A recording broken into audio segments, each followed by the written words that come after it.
Today I'm speaking with Tyler Burgett. Tyler, thanks so much for joining me today. Hey, thanks for having me.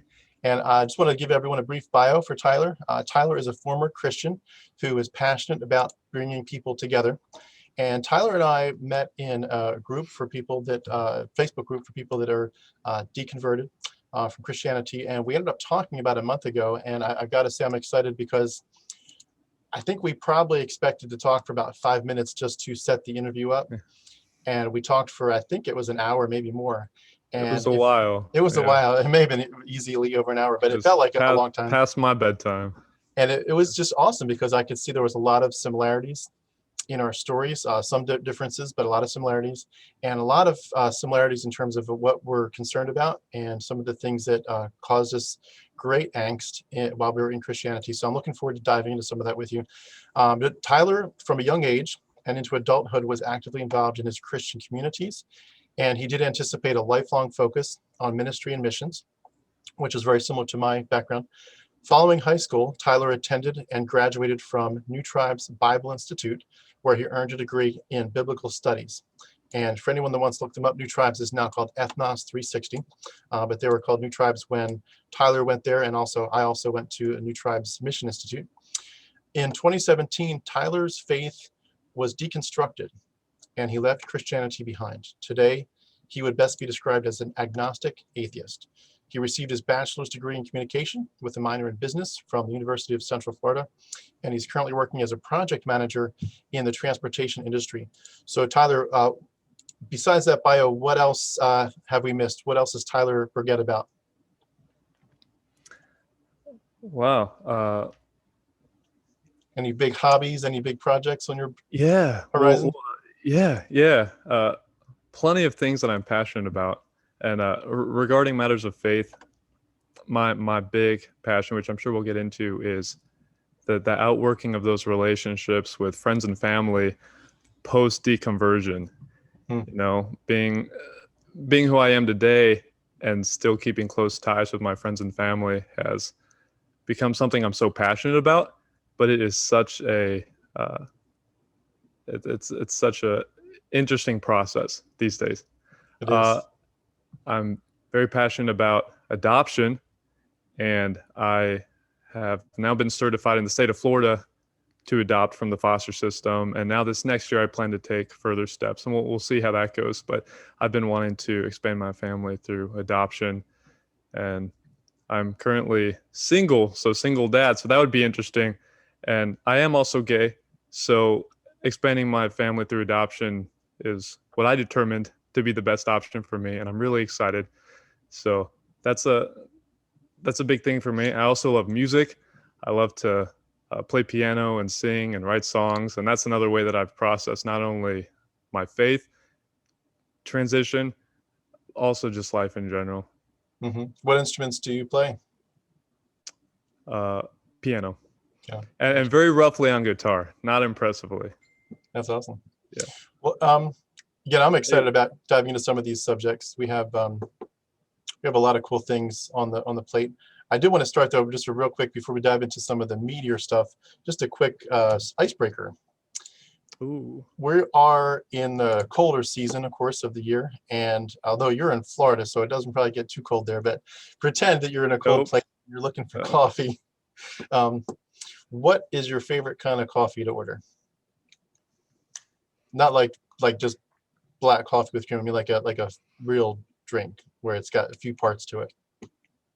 So my favorite would just be black coffee with some cream. I don't like sweetener in my coffee, but I love half and half. Like I want cream in my coffee. Okay. So that would be my favorite. Besides that, it'd be a latte. Yeah. And then if it's a latte, I might add a flavor. So I do that every once in a while, and maybe it would be sweet. Maybe like a vanilla latte, caramel latte, something like that. But my favorite really is, just coffee every day with cream. Gotcha. One of my brothers loves black coffee with sweetener. I just don't get it. Like, why? First off, why do you want your coffee sweet every day? And then it's just the complete opposite of me, because you got to have just a little bit creamy. But anyway. Yeah.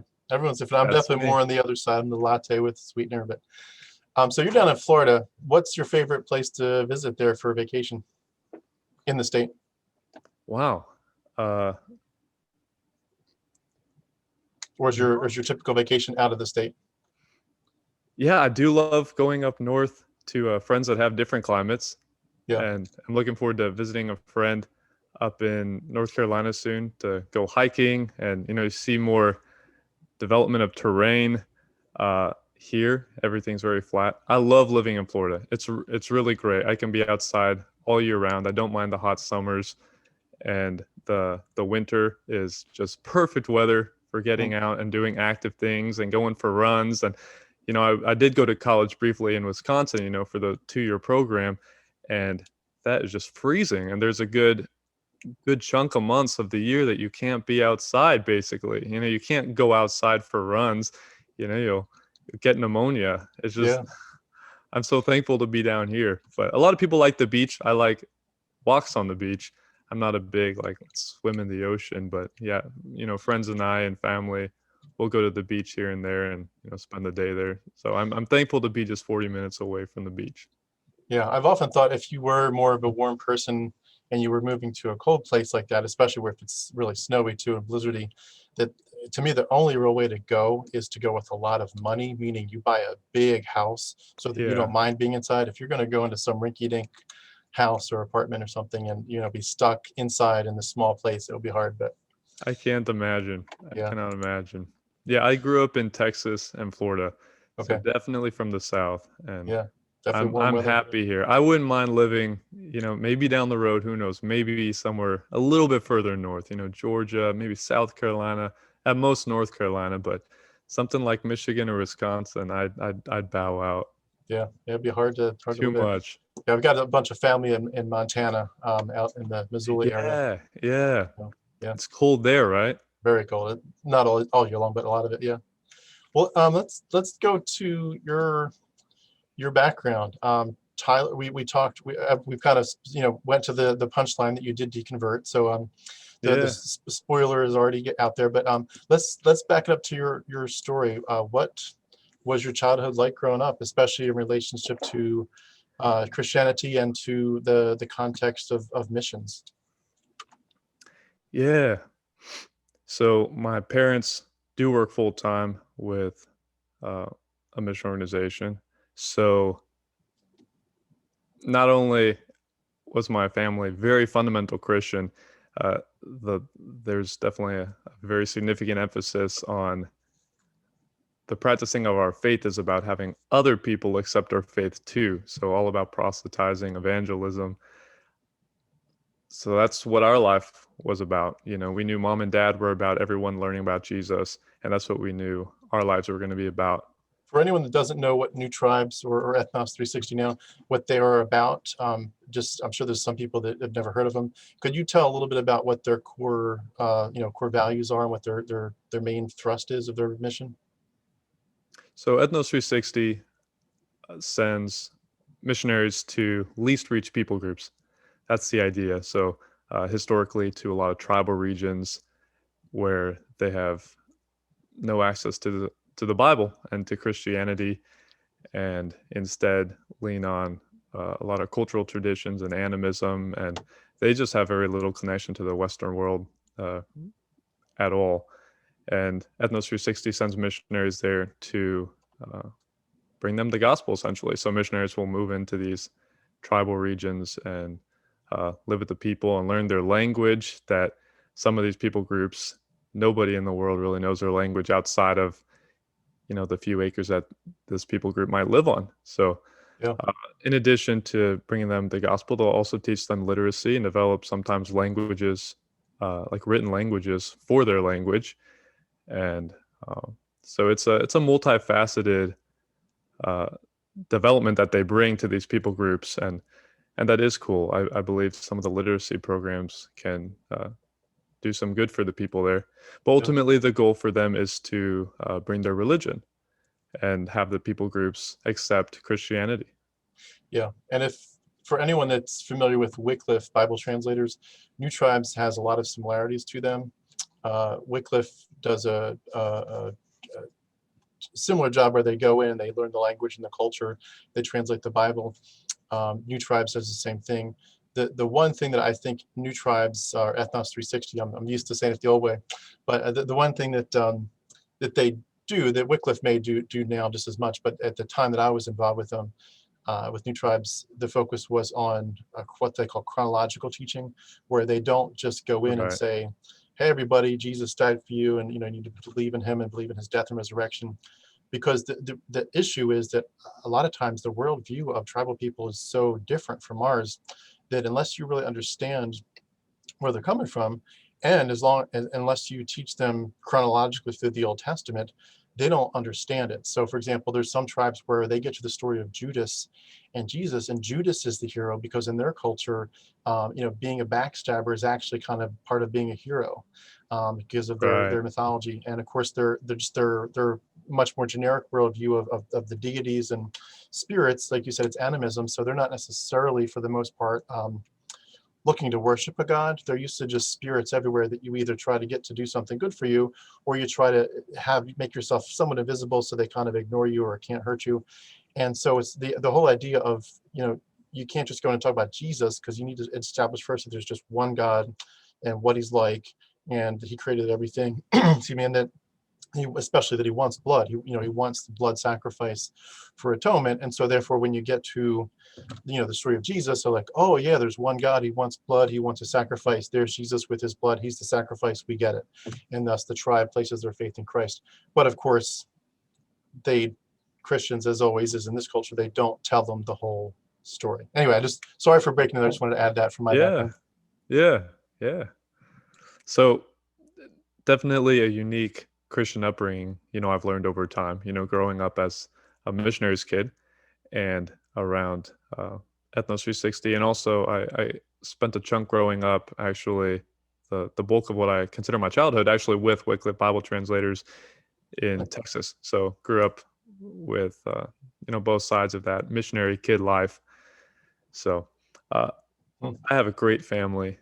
And no family is perfect, but both of my parents were 100% invested in being a part of our lives and raising us. And my parents today are still two of my best friends. And my siblings and I, we were homeschooled growing up for the far majority of our education. And there's 5 of us, and I'm number 4, the youngest boy. And I have brothers, 2 brothers, 2 sisters, and they're my best friends today as well. And it's funny, now we're such a variety, we've kind of gone in different directions. Even the ones in Christianity, it's a, variety, we're all on a spectrum today. But With New Tribes, was there an expectation with your background, kind of inheriting the baton, so to speak, of ministry, that this was truly the best life? I mean, the best life is the one of sharing the gospel to a Christian. I mean, especially to the people that have never had an opportunity even to hear it. Was that kind of an expectation that you were going to be involved either directly or in some kind of support service for the ministry? Yeah. Oh, 100%. 100%. Growing up with families that are in missions, like we're the ones like really doing the Christian faith, like Jesus said, go to all the world, and we're doing this. And, you got that term nominal Christian, for just the churchgoers that don't really get it. They just go to church on Sundays, but we get it. Like our Monday through Sunday is all about this gospel and this good news of Jesus Christ, and not only just focusing on it ourselves day in and day out, but then also, I don't want to say pushing it on other people, but, trying to get other people to accept it too, wherever we go, whether it's soccer practice, whether it's going to the grocery store, or just wherever it be, the gospel was everything. And yeah, definitely being in a missionary family, it felt like we really got it, and maybe not everybody else did.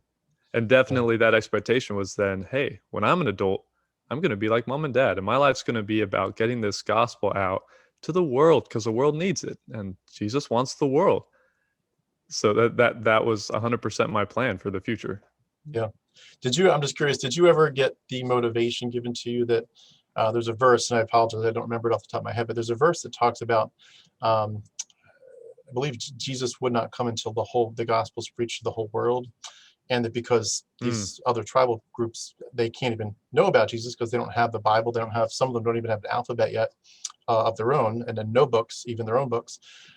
So you can't really expect Jesus to come back until the whole world knows about Jesus. Yeah. Was that ever a motivation given to you to not to speed up Jesus in the sense of twisting his arm, but just to say, we want Jesus to come back, so let's get the gospel out to all these, and once it's done, once that job is done, then pretty much there's a chance that Jesus would come back. It was, those ideas were presented to me. They were taught to me actually at Bible school. Like, there are projected this many people groups who still need the gospel, and we project in this amount of years all these people groups will have the gospel, and basically saying this is happening soon, which means Jesus can come back very soon. So like, be ready. It was more at a be ready because it's coming soon. And the motivation though behind getting the word out wasn't as much to like, let's get Jesus here quickly, but it was fulfilling what he told us to do. And the matter of factly result was that he's coming soon. So brace yourself. I don't want to get us off track from your story, but I got to just add, when I hear that stuff, and I know it, through and through, because it was my background too, in many, many ways, I just think, what a mind job. And I don't want to go down that path too much right now, because I know we're going to touch on it, but what a mind job it does to people. And I had it too in different areas besides missions, just regular preachers, preachers, some of them naming dates even. Wasn't my parents didn't follow the date setters too much, but a guy with Family Radio out in California that had set a date a couple times, Harold Camping, he was pretty big into that. We used to listen to that radio station a lot as Christians, and there were other people that wouldn't set a date. They even condemned the date setters, but they would say it's the rapture, it's coming. Of course, with Left Behind and Tim LaHaye and all that, you kind of got it from all directions. So Yep. It's crazy. What just for people that don't necessarily know all of that background, we've kind of given them some of the missions part, but for people that might listen and might not be from a conservative evangelical Christian background like ourselves, could you just explain what was the gospel to someone, both in the sense of I just want to hear your background, but also there's going to be perhaps Christians who are going to listen to this and say, you know what, the reason you're claiming to be an atheist now is because you really weren't a Christian, because you didn't really know the gospel. And we get that in a lot of different ways, where people will say, right, why did you leave?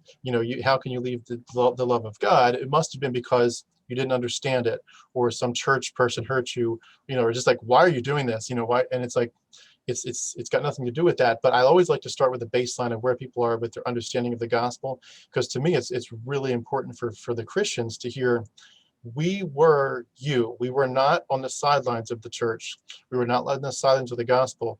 We understood it, we preached it, we taught it, we were in it, and we clearly understood it. We know what we're walking away from. So what is the gospel?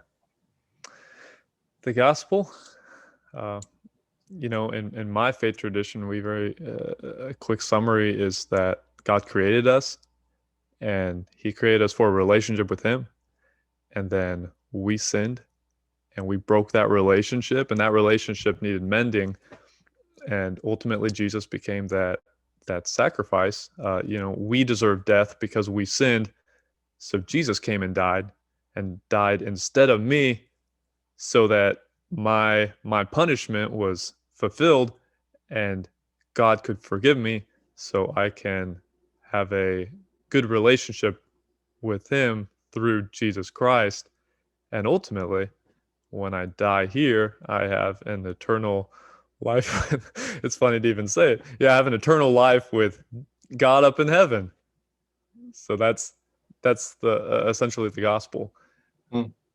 The big contrast I would just add is that that God is very angry. He's angry at sin. We are condemned, and from a Calvinistic perspective, which is more where I landed right before my deconversion, you're not just like sinning and making God angry currently, you're actually dead in your sins positionally, judicially. Like God actually just Right. declares you're condemned already before you even get out of the gate. The minute you're born in sin, you're born condemned, you're born separated from God, and that there's nothing you can do. You can't do any good works. And that's why so many evangelicals are against the Catholic system. It's like you cannot earn your salvation. It's a free gift. The only thing you contribute in that sense is the sin that makes you needing this salvation. You are truly desperate. You are sinners in the hands of an angry God, dangling over hell, as it were, and that truly the only thing that can make this different is if God takes action. And God took the action in the Old Testament, kind of as a precursor through the lamb, the sheep, the rams that were sacrificed to cover us. But it was all a foreshadowing, so to speak, of Christ. That Christ was the ultimate and final lamb. His blood covers us once and for all. And there's no other sacrifice for sins but His.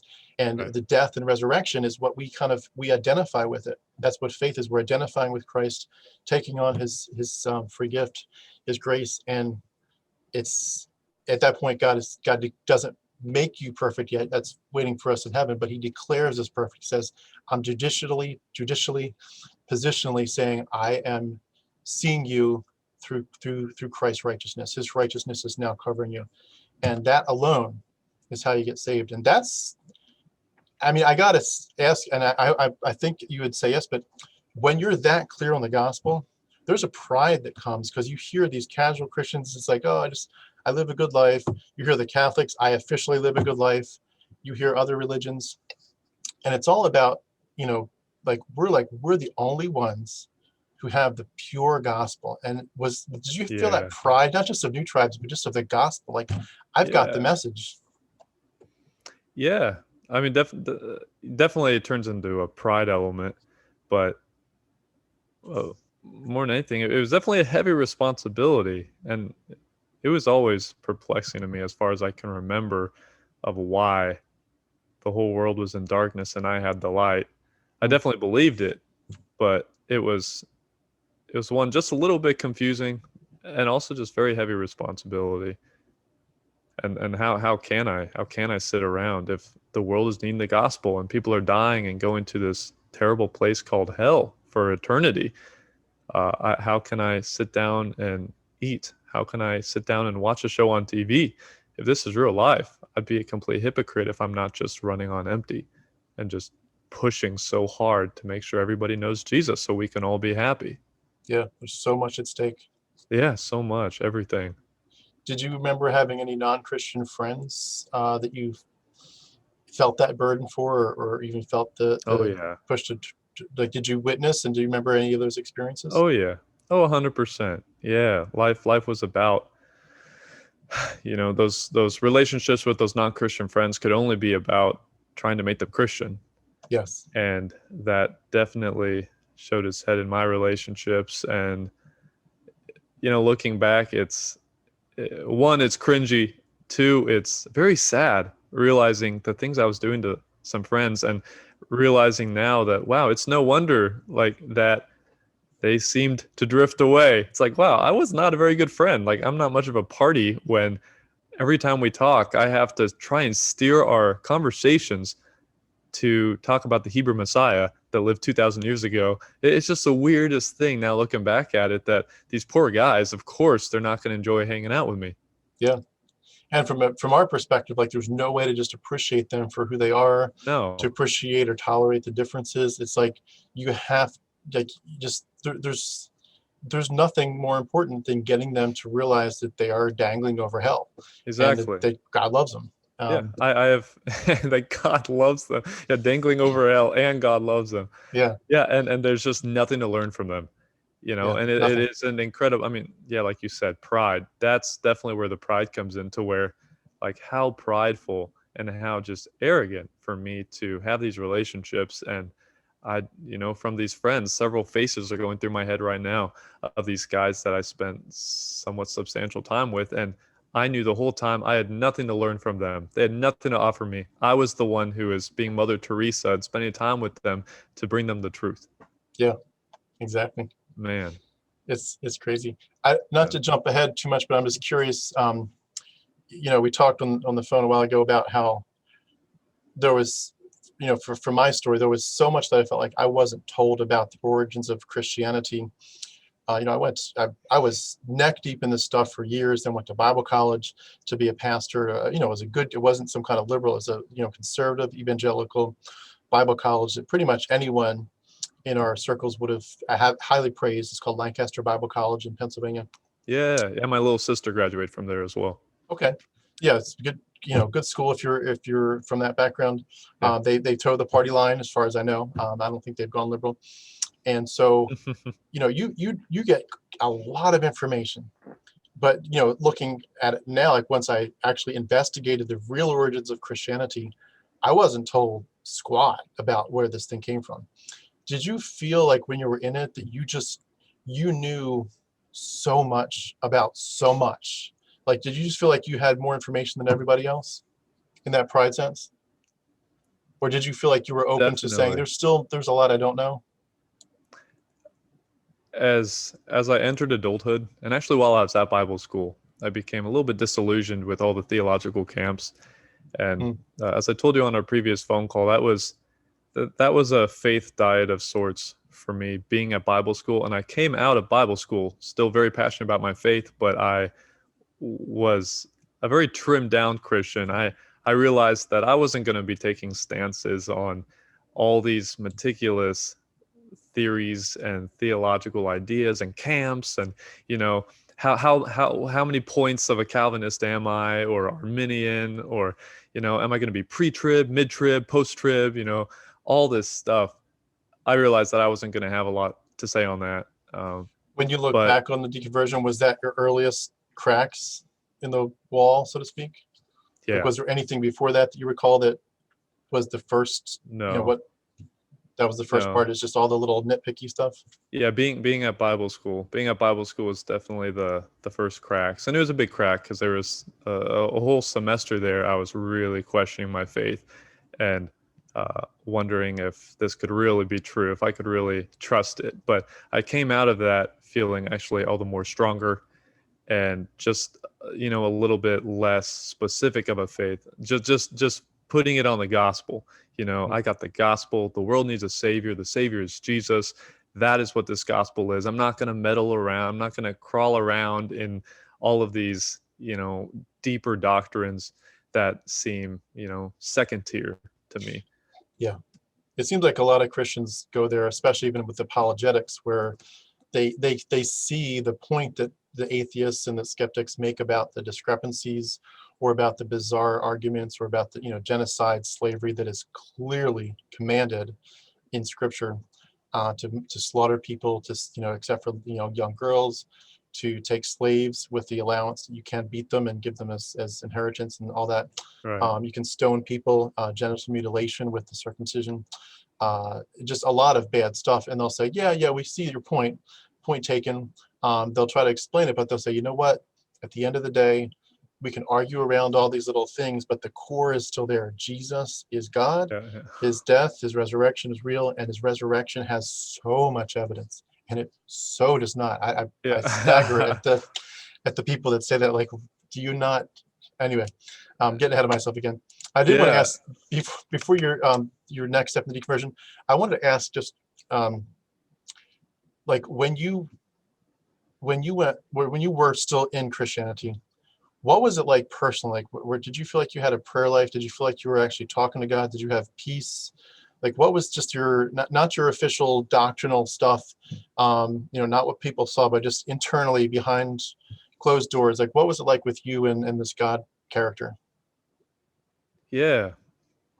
I definitely had what I felt was a relationship with God, and uh, joy was in and out, but that's just part of the human experience. But in those times where I was really connecting with joy and peace, at the time I definitely called that Jesus. Hmm. And those times were very rich. And through the hardest times that I had prior to my deconversion, as a as a youth and then as a young adult, uh, Jesus was what I held to in those times, and it meant everything. So my times at Bible school, when I was really struggling, it was my first time away from home, and insecurities hit a high and my self-confidence hit a low. And those walks outside with just me and God, they meant everything, Yeah. and during those times it's like, wow, God, you're so present. He was my best friend, and he kept me holding on. To me, like, between me and suicide was God standing there. Mm. So like many Christians, God was my lifeline, and that meant so much to me.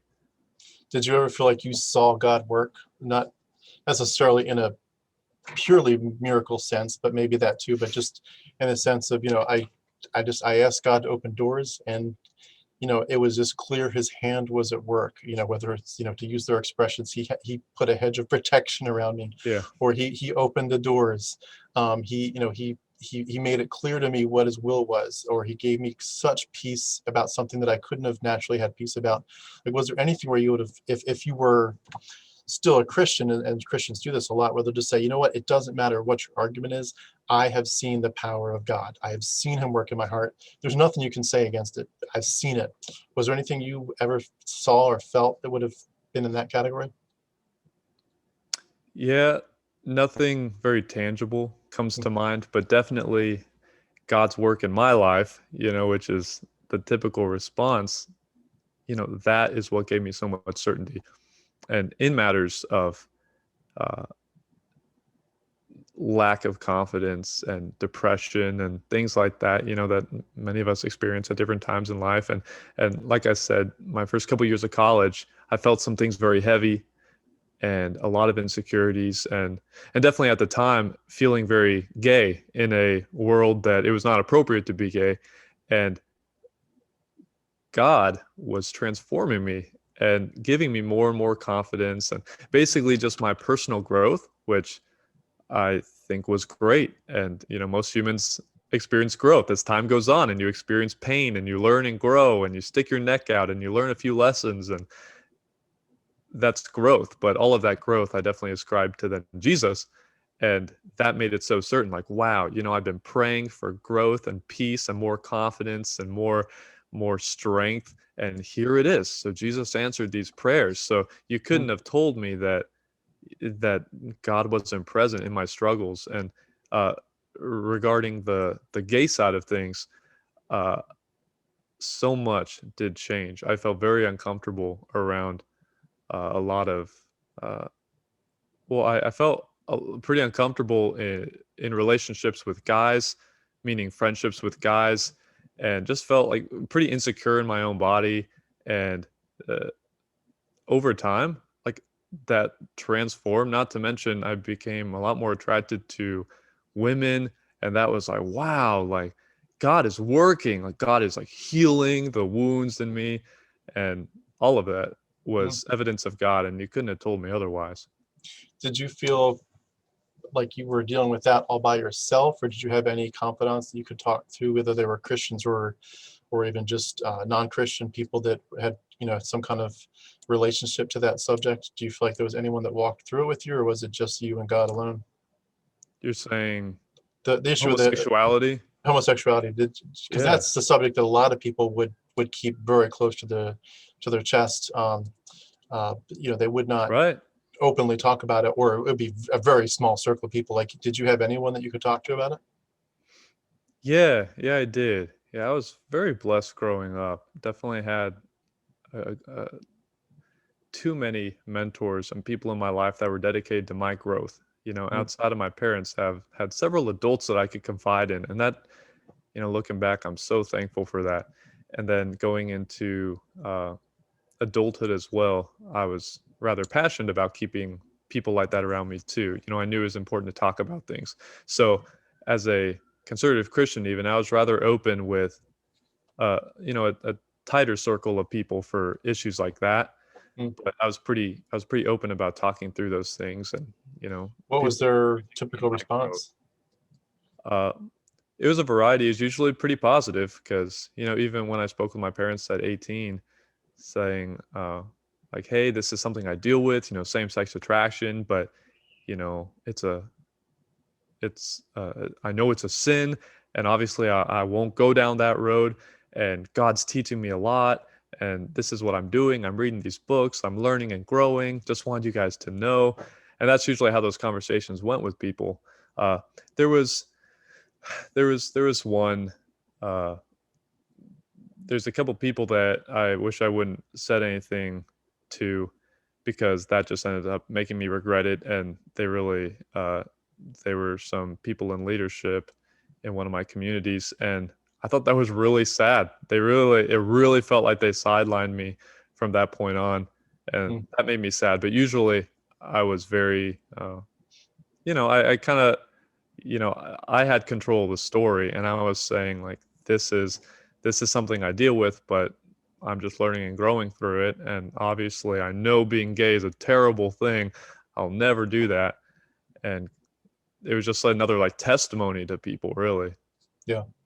People like hearing about what people are going through and what God's doing in their life, Yeah. So did you ever share that struggle then in a public, like in a small group Bible study or something, where you talked about your struggles? That's a good question. I mean, yeah, for sure. I mean, there was whole groups of guys that I was friends with, and we'd talk about all sorts of things. So yeah, I'd talk about that. A lot of my close friends knew that was a thing in my life, and really, it was something that, like I said, God was really transforming, because suddenly, when I was 19 or 19, I wasn't attracted to girls, and it was such like a big thing to me. It was like talk about supernatural. It was like, whoa, this is huge. Being gay is like gone. And So you were kind of back on track, thinking of looking for a potential, wife, and to have more of a heterosexual future ahead of you yeah, at that point. well, absolutely. And that was always the goal either way. But yeah, definitely just so encouraging to then feel like I was all the more equipped for it. I was trusting God that I would, have no issues of attraction for my wife. And then literally, when levels of attraction were just coming in general, it was just a huge answer to prayer. And it's like, wow, God's really working, and we're doing this. And I did, end up dating a good number of girls, and excellent girls, and they were great experiences. I gotta say, I'm number one, I appreciate you being willing to share that. I'm sure that was it's a sensitive subject in some ways, for some of the painful things that people go through with being um, being berated for it, or trying to being shamed for it. And I do want to dive into a little bit more of that in a few minutes. After I want to dive more into your exit from Christianity, but I just appreciate too that the fact that you had some people you could trust with some of those subjects, because in my experience, it was the opposite. It was, if you didn't toe the party line, you were the bad guy. And there was no divergence. Divergence was not a venue for a discussion. The divergence was a venue for shame, and only shame, and only you'll get in line kind of talk. Listen to your elders. And it's a shame. It's a shame, because there was very, very little respect that I saw. I didn't leave Christianity because of any experience like that. I left Christianity because I investigated the core claims of it, which were more than ridiculously wanting. But Right. like the experience of it, if I had been looking at the experience as a Christian, what churches were like, that would have, if that had been a path to exiting Christianity for me, it wasn't. But if it had been, I would have found easily many ways to have exited, because Christians Right. they're just not nice people sometimes. I'm not saying there's not some good people in there, but bad theology makes you do bad things. And I've said this before, and I don't want to say this is what you're saying. These are my words, not yours. But if you were, and I'm sorry, this is a quick aside, I'll keep this short. But if we were in Nazi Germany, and we were growing up, and we're used to it. We're just, we grew up as kids. Our parents are Nazis, our friends are Nazis, everyone's a Nazi.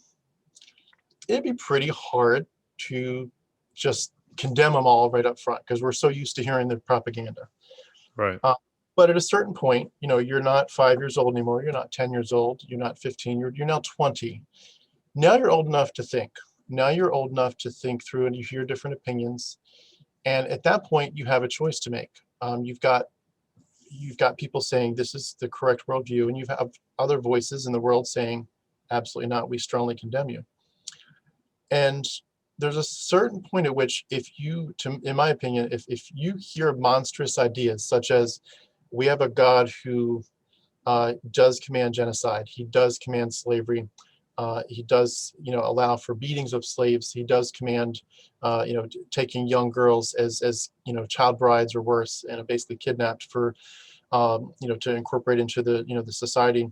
Land theft, where you're stealing people's land that they've had for many generations. All these things, and I could go on and on about it, but misogyny is a huge one. Stoning, all this stuff. At a certain point, you're not a kid anymore. You're now an adult. You're old enough to think for yourself, and you have to make a choice now. You have it. It's time to grow up and make your path. And to me, if people embrace monstrous ideas, in a certain sense, they kind of become monsters.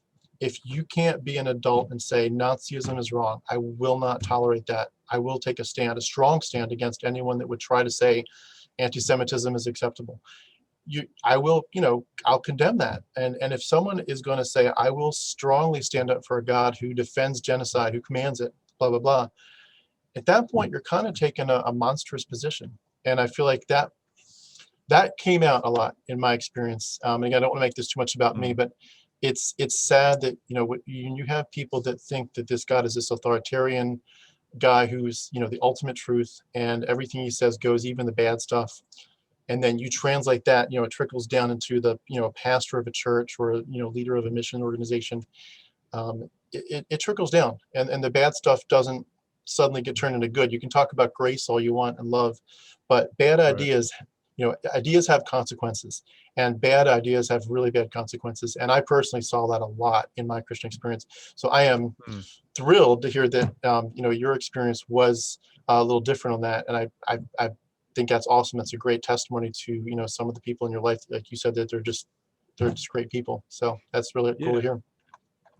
Yeah, thanks. It also did have to do with how I presented things. I was not a rebel as a child, and I was not somebody that people had to worry about, and I liked to keep it that way. So definitely I was not bucking the system. I wasn't towing any line. I was just bringing things to them. Hey, we all deal with stuff. I deal with this, and we see all of this the same way.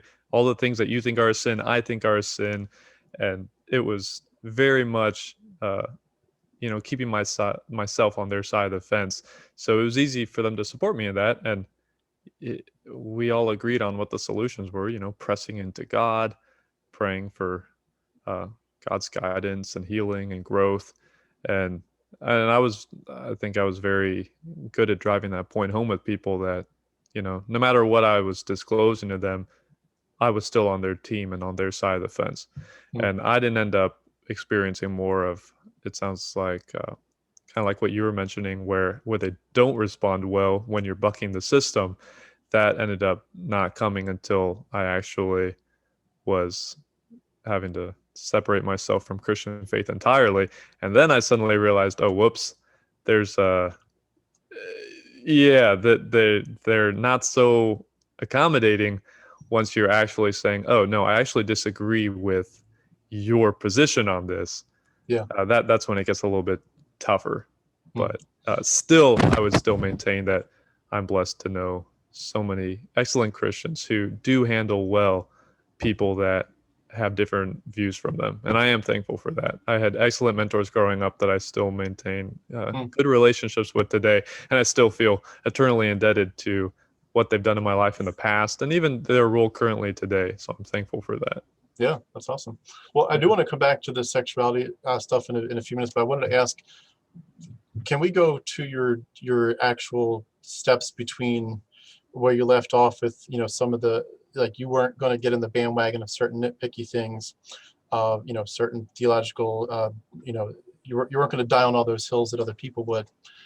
What happened next? And eventually, take us up to your deconversion. What were the other experiences and steps that, because there's people that could could kind of take what you did and still stay Christians. I know a lot of them, whether it's they go to a liberal Christianity or they just kind of find a way to ignore some of those other issues. You didn't do that, though. You took a different path that eventually led you out of Christianity. What happened there? Mm-hmm. Yeah, looking back, it definitely is a self-preservation technique, though. That step that I took back in 2011, 2012 of realizing, oh, I need to trim away a lot of these hills that I could die on, because I'm not going to die on those. Like, I don't believe them, but reframing it to, I'm just going to focus on the gospel. Like, it sounds very Christian, but realizing that it really was me surrendering big chunks of scripture and being like, okay, I don't know what this is about. I can't testify to any of this or make sense out of it. So, to me, it felt like, it was like back to basics, less is more. This is good. My faith is still strong. Me and Jesus to the end. He's all I have. And I don't understand a lot of this book. It felt very like strengthened to my faith. But I realized now that's a very self-preservation technique. I was like, okay, this book doesn't make sense to me. What in the world do I do? And then realized, okay, what I can do is I can just say that, I'm back to basics, trusting Jesus, and I can trust him with his book that I don't understand and don't really feel comfortable with a lot of it. So that was definitely a big step towards surrendering a lot of what I was supposed to believe, realizing that I don't really understand this, and then just, I'll trust Jesus with it. And that's what I did. Then there wasn't a lot of steps in between then that time and then when I ended up transitioning out of my faith. Then in 2017, then it really, as I saw, I was dealing with a breakup from an excellent girl and one that I really cared about, and was dealing with all the broken pieces of that. And as I describe it, I was just low enough to start looking at the things I'd been sweeping under the rug for a while. And a lot of those were questions with my faith. And through my other trials and other breakups I had, I grew closer to God through them, as I described it. Through those trials, it's the refining fire, and you grow closer to God, and God always felt so real, especially when I was broken down so low. But this breakup with a girl that I'd been like on and off with, and I really cared for her, this just suddenly, for some reason, this time, starting in early 2017, when we officially cut it off for good, suddenly it felt different, and I didn't know why. But instead of feeling closer to God during this trial, I felt very like cold and callous. I didn't know what that was, and I just started thinking through a lot of things. Suddenly, I didn't feel like getting on my knees and staying on my knees and praying to God all the time and crying. I didn't have tears in me for a lot of that time, and it was a confusing thing to me. And then just thinking through a lot of the tenets of my faith, that, oh, people like me who, like right now, I'm currently living this at least season of my life where I'm having a hard time crying out to God. But I know I don't hate God. I mean, God is everything to me. I'm just hurting.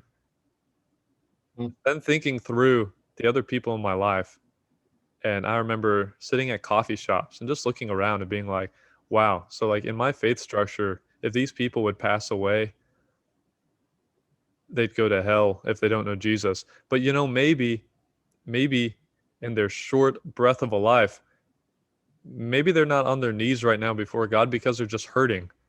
And wouldn't a God understand that they're dealing with deep pain, and it's so much bigger than them being angry at God? Like maybe they're just confused and upset and dealing with their emotions like I am. And is God going to send them to hell? And I felt pretty secure in my relationship with God. And I thought, Jesus Christ paid for my sin, and I accepted his gift of salvation, so I'm set. But then I started just looking around and being like, no way. no way. God's not sending all these people to hell, is he? And hell was really one of those doctrines that I had been sweeping under the rug for a while that I did not understand, did not feel comfortable with. And that was, as I'm describing, that was a season where that became something at the front of my mind. And Mm. in my understanding of Jesus, we believed the Bible, and there was a lot of things in there, and definitely, you mentioned God is angry and full of wrath towards sin and sinners, and we knew that textbook style, but in my communities, they really do focus on God's grace and his love. And instead of focusing on God being angry towards sin and sinners, it was more of an approach of God is hurting and he feels compassion and he's hurting for us. He wants us to experience more and experience him and his righteousness. So Mm. that was really my idea of God and really my perspective of Jesus. And just thinking deeper and deeper into this like doctrine of hell, just more and more realizing how it really doesn't match up with what I believed and thought God was. And thinking back to the flood with Noah, and Noah, build a boat and get your family in there, and then we're going to drown the rest of the world. And it was just so interesting to me. Like, my understanding of Jesus was Jesus would not have stayed in that boat. He would have been jumping out into the water. And really, my understanding of my calling in this world would be to 100% be jumping out of that boat to reach out to those that are drowning. And it's Yeah. so interesting that actually the whole God over the whole story was actually the one manufacturing this. They're like, oh yeah, get in the boat. We're going to drown the rest of the world. And this season that we're in now of a lot of people then awaiting eternal torment and damnation for their sins, it's very similar, to the whole Noah ark and flood.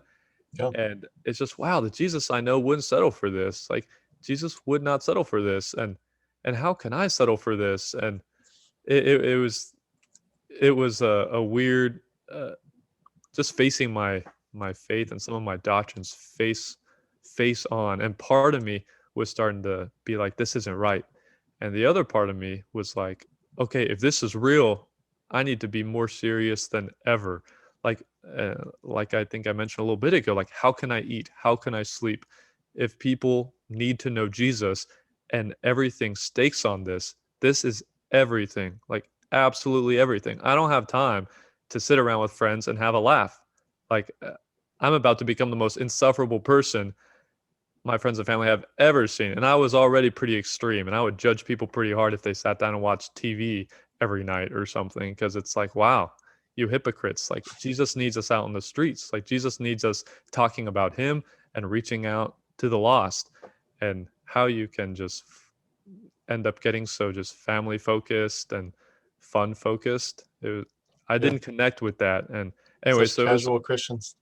casual Christians, can't stand them. And I was very intense about that. And it, that though, uh, thinking through the doctrine of hell was a big one that just wasn't matching up to me. And then I ended up just diving more and more into it, and then doing more studies of the scriptures in general. And so it was originally during that time an emotional response of thinking through, hell, and like, that's not right. That doesn't feel right to me, and that's not what I believe that Jesus is about. Am I wrong about Jesus? Yeah. Then it became more of an intellectual study of uh, pressing into that, and I never ever would have imagined what ended up coming out of it. That I actually got to a point where I did not believe this book anymore. And I Mm. remember a day sitting on my couch in my living room after watching some YouTube documentary about how Jesus actually was not even a man. He didn't even exist. And uh, I don't necessarily believe that today. A lot of people think Jesus was a man. But anyway, it was just a specific documentary that I watched, and it laid it out real specifically that like Jesus was a manufactured idea. He wasn't even a person. And sitting there just thinking, this might even be a possibility. And thinking for the first time, whoa, I really don't even know if the Bible's true, and Jesus might literally not be a thing. And just for the first time in my quiet living room, not even sure if God was with me and if there was a God Yeah. and Jesus. And it was just, that was a big pivotal moment one afternoon. And it just, big things to process from then on. And never would have imagined I ended up emerging as an agnostic, atheist, hybrid of sorts.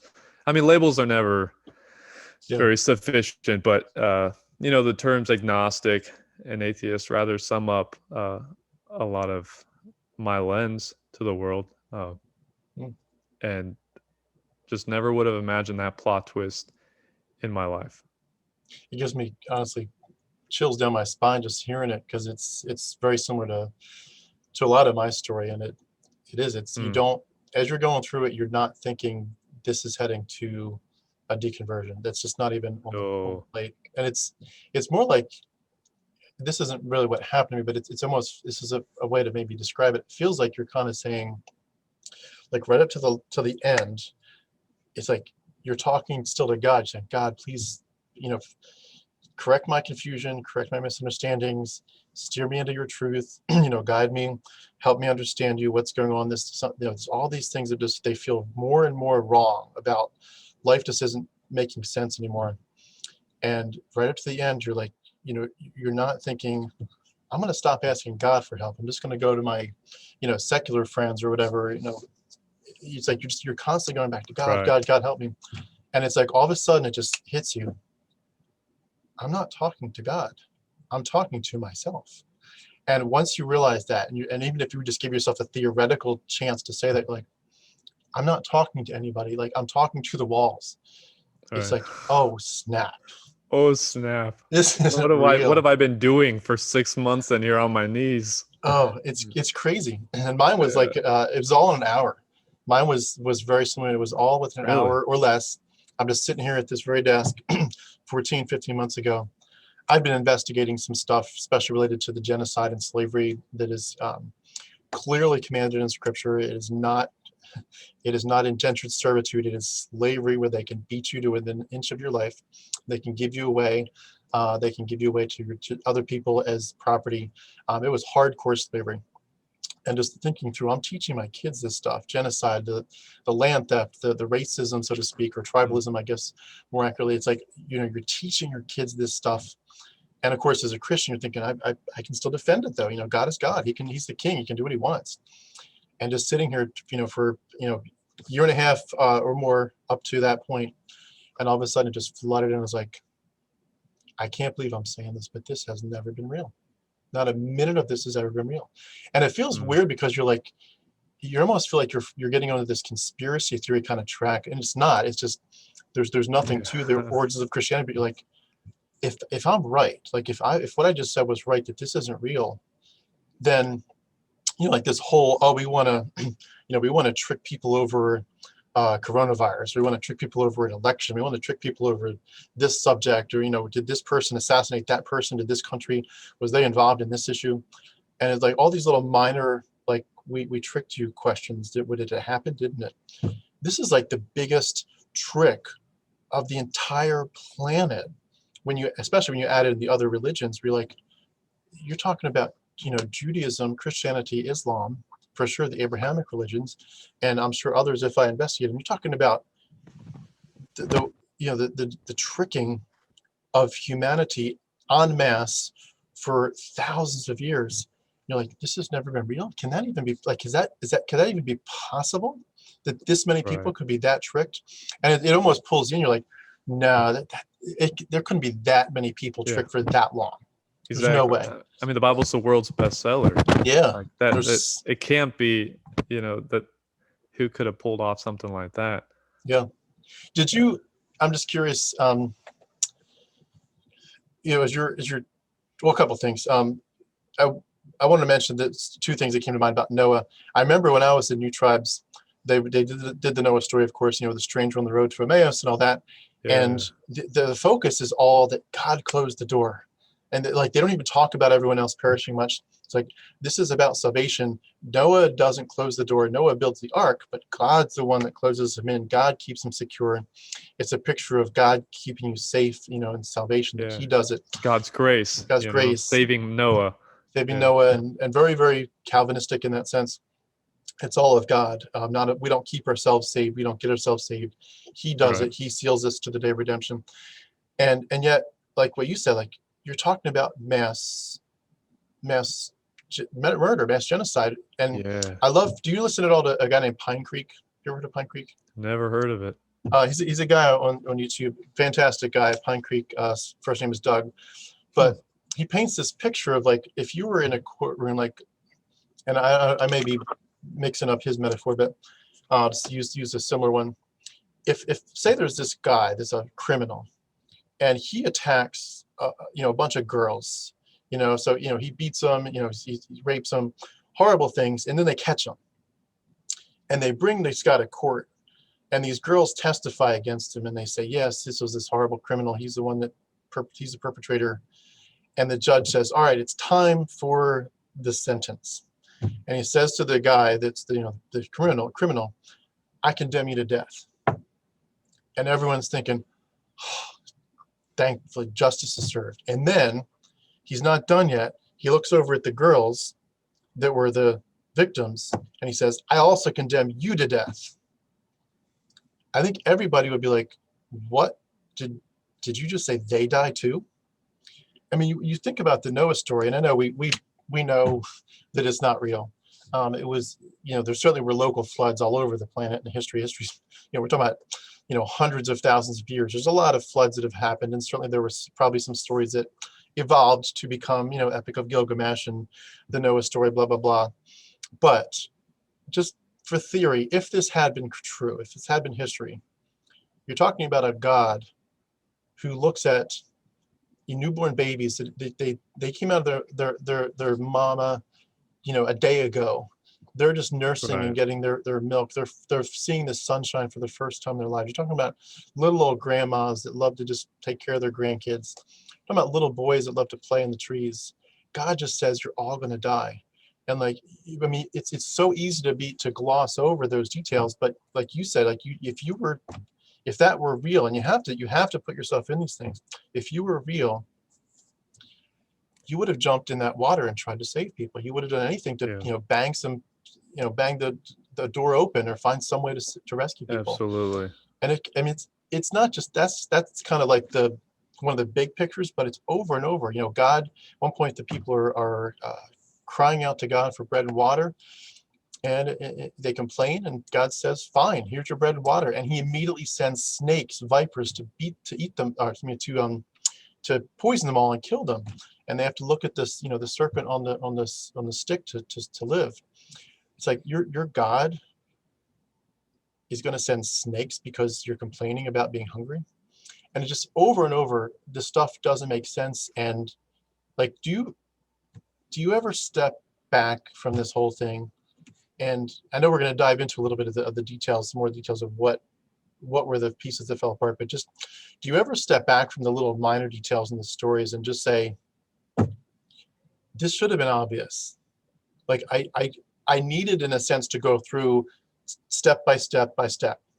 But in a certain sense, I shouldn't have needed that. Like, I should have been able to just look at this whole story and say, this is bizarre.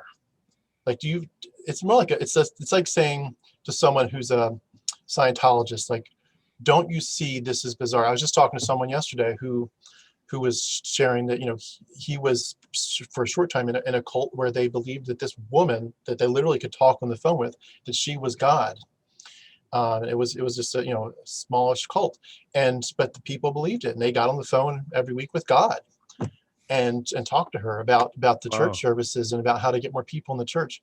And you don't ever, I don't mean to make fun of that, because it was real. It's real to people. There's still people still stuck in it. Wow. But it's like, don't you ever, once you're out of it, step back and think, why did I need to think through 20, 30, 50, 100 steps? This should just look so bizarre at any level. Did you ever feel like almost like you're condemning yourself, like, what was wrong with me? Because that's what I feel like a lot. Like, why did I stand this so long? Yeah, I can relate with that to a level, Okay. just thinking through different aspects, different facets of my faith and my beliefs. It it is so interesting. Like it can feel very cartoonish, obviously. Just like, oh, Jesus, did this and then there's Satan and hell down there, the lake of fire, and then there's heaven up there, and then I get to go to heaven to be with Jesus, and it can feel a little bit cartoonish looking back at it. That being said, I think the human experience is such an interesting one, and I've just come around to being more and more in awe of it. I think the core questions of how are we here, why are we here, we don't have huge answers. Yeah. I don't agree at all with Christianity personally. I just don't buy it. But I do agree with Christians that there is a God-sized void in our understanding of things. So I just happen to have many impressive, intelligent Christian friends and family members and great, brilliant Christians that I work with in my career. And I also know that I wasn't that dumb of a person, but yeah, it is interesting to look back and be like, wow, I really did believe that. But at the same time, looking back at history, it's like we have these giant questions, humanity does. Yeah. And usually we're plugging those holes with something.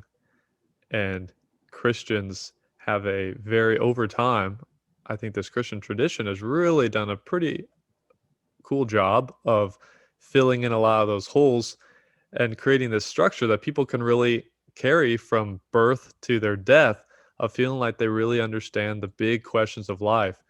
And I just personally don't agree with it at all, but I also just try to maintain in my own head that they're not idiots, and uh, I just don't believe it. I just don't believe it. And Yeah. I do personally think a lot of it's crazy, but I also, and it's easy to zero in on the things that I think are crazy. And oh my goodness, like God is so evil in this book. How can you believe this? Yeah. And God is so, I mean, also God goes back and forth in his ideas and his plans. There's so much disorganization in this book. And it, this is chaos. And, it's easy for me to look at it and list off the things that I don't agree with and that are absurd or evil. But I also have to recognize that as a Christian, though, in my Christian traditions, we did very much major on the parts of the book that we wanted to major on, and in our understanding, we really push out of our mind the instances where God looks like the bad guy, and Yeah. really, in the end, through what we emphasize, God was a good God, and Jesus was a loving Savior. And just realizing that, and I do that in some different areas of my life. It's just very like a humanity thing of, you focus on what you want to focus on. And Christianity, in my head as a Christian, uh, it wasn't an evil thing. And Christianity made me, I use Christianity to become a more loving person and keep myself in check with my responsibilities and my integrity when no one was watching. I'm going to be honest anyway because God's with me, and it's it's just something I don't buy anymore. Yeah. But at the same time, people use Christianity, I think, to plug some holes and Yeah. outlandish in my mind. But yeah, a lot of smart people take it, so I try to remember that. I hear you, but I gotta, and I don't want to go too far down this path because I want to get back to your story. But Yeah, I gotta say, I feel that angst though of the psychological abusiveness to children. Um, like if we could say, if you personally, Mr. Christian, Miss Christian, if you want to believe something, um, that's fine. But the thing is, it never, as you know, with new tribes, it never stays with one person. It has to reproduce. right. You have to reproduce your faith. And so when you're talking about, like I brought up a quote here. I just want to read this. C.S. Lewis said, "Christianity, if false, is of no importance, and if true, of infinite importance. The only thing is it cannot be moderately important." So he says, if it's false, it's of no importance. And I would just add to that, and he says, Jesus is a Lord, liar, lunatic, which is a bit of a false premise. You know, he could be Lord Liar Lunatic, or he could be make believe. But it's like, you know, if this isn't real, then you're basically setting up people, especially children, who are susceptible and willing to trust you. You're setting them up to basically potentially spend their entire lives believing something that's utterly false, and to never actually live their real lives, where their self-image is based on you're bad, bad, bad. Your future is potentially burn, burn, burn if you don't agree with the party line. And it Right. also sets them up to be for extreme lack of critical thinking, where, you know, they would look at a scientist. I mean, I know a lot of people, even in my own family, where they would look at scientists and say, they're all wrong, they're all bad. They're all trying to trick you. And it's like, they can't look at scientific facts squarely. I mean, I just, again, this is my perspective, not yours. And I don't want to in any way make Yeah. it sound like it's putting words in your mouth, because it's not. But, you know, I wish we could get rid of Christianity. If I had a button to get rid of religion and superstition, I would hit it in a heartbeat. I do believe that it is hurting our culture, and I'm honestly scared that we have people who have access to nuclear weapons who have a theological or a mythological worldview, where they really think there's a heaven and a hell, and potentially some of them think that the sooner we get rid of this world that's passing away, the sooner we get to the real one. And it's like, no, this is the real world. You blow this world up, and that's it. There's nothing left. And it just, I think I'm more of the Richard Dawkins perspective. If you're familiar with him, I think Oh, yeah. that this is abuse. I think it's very abusive. And if someone could theoretically just keep it to themselves in a corner, but people see, it never does. It never stays there. It's got to reproduce. You have to believe. Right. And even liberal It's all about Christianity, passing it on. yeah, and that scares me. But anyway, could you? I think we got real close to the finish line there, but could you tell me what was it like once you kind of admitted to yourself that you didn't believe? Like, how did you feel? Angst? Did you feel peace? Did you feel more confusion? Did you feel happy, like you'd escaped, or was there any attempt where you felt like you needed to potentially, like you'd fallen away, but you needed to get back in the club? Like, what was it like once you kind of crossed that step, that final threshold? Right. It became chaos. Really? Yeah. Christianity really brought order into my life, and Huh. suddenly having that gone, uh, it was mind-boggling. I didn't know how to process this. It was just too much, because my future plans were all about a focus on ministry and missions. Uh, it was just in every part of my life. You know, it wasn't just a personal thing in my mind that now I was dealing with, of like, oh wait, you know, my relationship with God, now it's crumbling. But on top of that, then it's okay, the Christian communities that I'm so involved in, my social sphere is completely my Christian friends and family, and we're very extreme about our faith. And I'm someone for years been very passionate about having deep conversations, and I like to be transparent with people, and I like to try to pull transparency out of them. And I'm someone that people expect to, you know, when I see them, then it's going to be like, okay, so how are you doing? What's going on? And this is what's going on with me. And uh, wow, I didn't. How do I possibly process that this whole foundation of what my whole life is built on is being ushered out the door? It's just crumbling. It was. It just brought in what was the largest trial of my life to date, Hmm. and it was just chaos. So for Mostly because of the lack of community at that point, or the divergence that was about to happen. well, it's just everything. Yeah, so it's just like a personal crisis of me and my faith with God, and emotionally feeling Hmm. heartbroken, like the worst breakup of my life. You know, I mentioned breakups with girls, but my breakup with Jesus became, I mean, that was the worst, because I mean, Jesus was the one thing I always knew I could count on. You know, life can always bring curveballs, and I wasn't too naive to the fact that who knows where life would take me. But the one thing I knew that was for sure was Jesus. You know, Yeah. God doesn't change. God's always going to be there. So as I'm sure you can relate to, growing up as a Christian young man, everything is banked on God. And it was a beautiful thing at the time, because anything that happens, if situations don't go your way, it's okay. You trust God because you have God and He's stable. And if people don't treat you right, you lose friendships, you lose relationships. Okay, but I trust God. Like, God's my one friend I'll never lose. I lean on God, and I continue to treat everyone with grace because I hold on to God and let all my needs be met in Him. And then when that catch-all is destroyed, it's just, there was just no words for it. And uh, the three words, "I'm not okay," were just going through my head for about like 6 months to a year. And it affected my uh I was just really struggling. It was terrible. And a lot of tears, a lot of uh just chaos, just never feeling okay, uh rarely feeling okay, a time of rest in that season.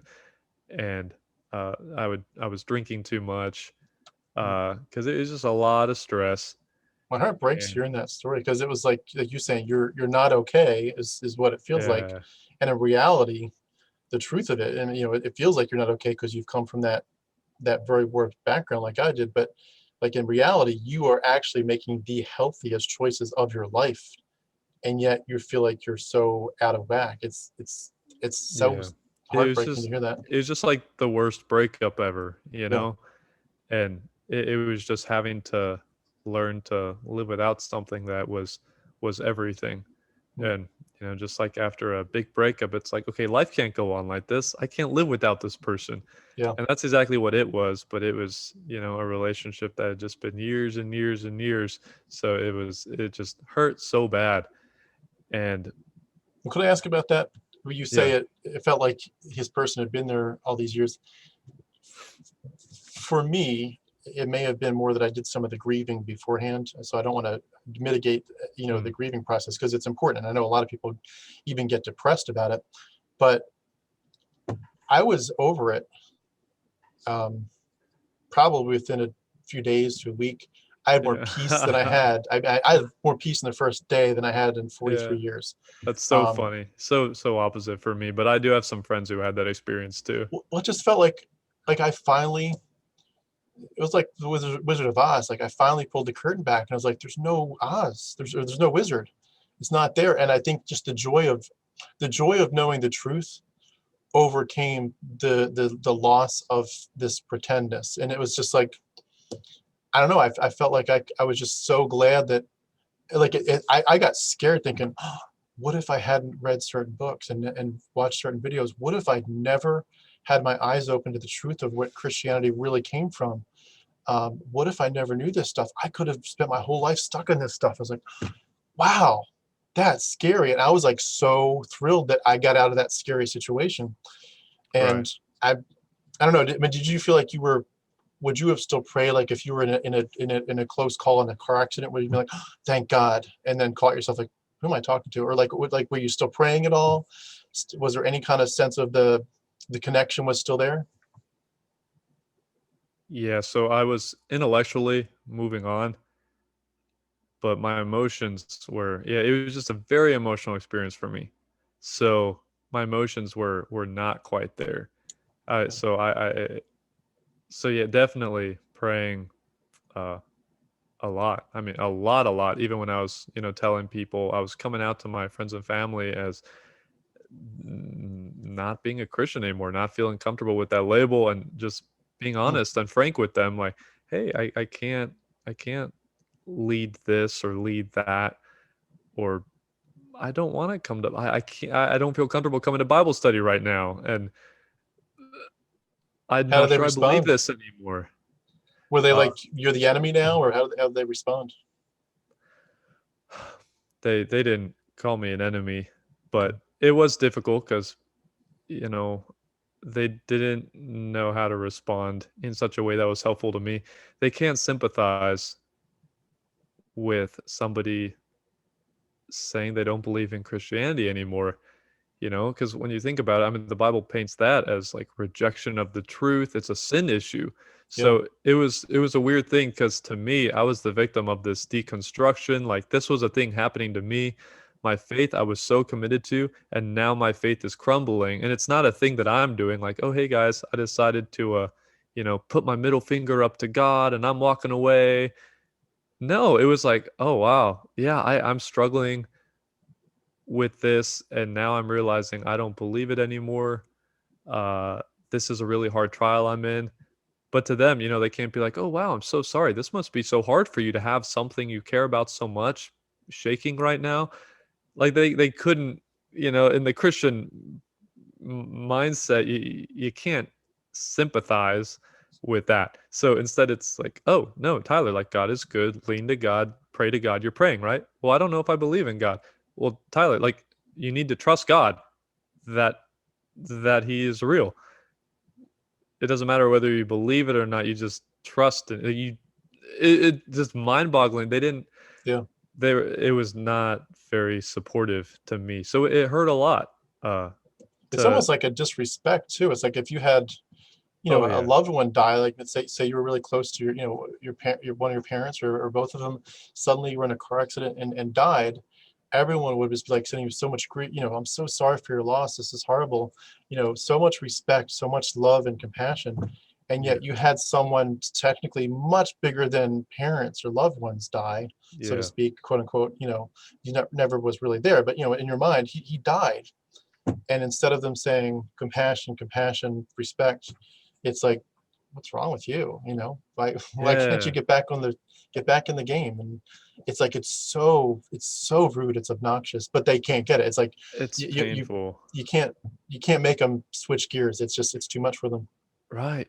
Yeah, and these are people that carried me through trials and were my support and my oxygen.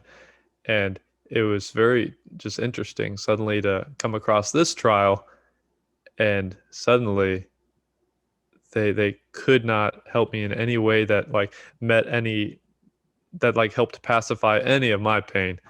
It just they just made it hurt more and more and more. And that was a confusing thing to see because I did think that Christians had an edge on what love is, what grace is, meeting people where they're at. Christians really get this. Then I was going through the trial that people were like, "Oh, sorry, we can't meet you there. We can't pity you because you need to straighten out." And you said, I think you said disrespectful. It very very interesting to have a level of respect in your Christian communities, and be in a place where people think you'd be a great husband and father someday because you're known as a good Christian man in your community. People want you to mentor their sons, and people are just in line to be a part of your life.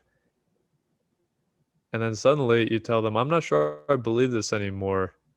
And instead of any line, any level of, "Oh, Tyler's asking questions about this.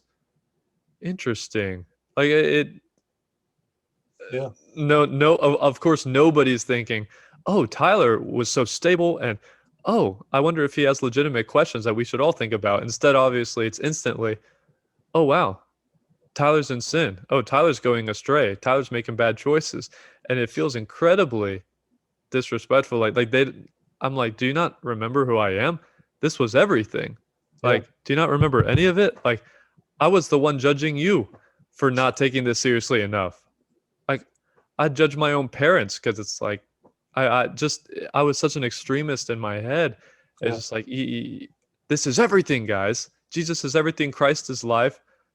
I gotta lay my life down for this." And Yeah. it's very confusing when it feels like they don't remember how seriously you were about all of this, because then they have the nerve to then say something like, "Oh, well, Tyler, maybe you're just not understanding the gospel." I'm like, "Are you kidding me? I spoon fed you the gospel a few years ago." Yeah. It It's it's mind amazing. boggling. So just going through the biggest like personal crisis of my life, and then having my friends and family, a lot of them not being able to meet me there Mhm. and support me, it was definitely a trial that I was going through alone. So that Mhm. was it was just such a unique situation. And, I did have friends that really tried to meet me there and be present. And the poor, blessed friends that tried to stick by my side and support me, I was a little bit insufferable during that time because I really just felt like I had my hands so full with my own struggles and my own pain. And it was the biggest thing going on to me. And I was not a very good friend during that time because, yeah, sure, you're going through stuff, but my hands are full. I can't take on any of that. All I can do is just whenever we see each other, I'm going to try to unload some of mine on you. So it was, just a classic somebody going through a hard time and not being able to notice that other people have stuff going on too. So Mm. that strained then some of my close friendships at the time, which I don't blame them. It was just kind of heavy. And when it turned into 6 months and when it basically turned into a year of me being just a struggler Yeah. who's, who's this is happening to me and this is so hard and blah, blah, blah. And that was hard. I wasn't being, I wasn't uplifting my friends in their struggles. So a couple of my friendships took a toll. Uh, and I mentioned to you before that a big thing for me, just a monumental thing in my transition was my brother. One of my brothers, he was one that I had actually more so written off a few years prior to my faith's deconstruction because I thought he was getting too uh, lax about his Christian life. And in my head, yeah, I was just a lot more extremist than some of my people in even my community. And I remember even telling some of my buddies in our, guys group about how, I can't take my, uh, I can't take a lot of things to this brother of mine because he I can't trust that he'll give me godly counsel. He's too watered down, lukewarm Christian kind of thing. He's too worldly now.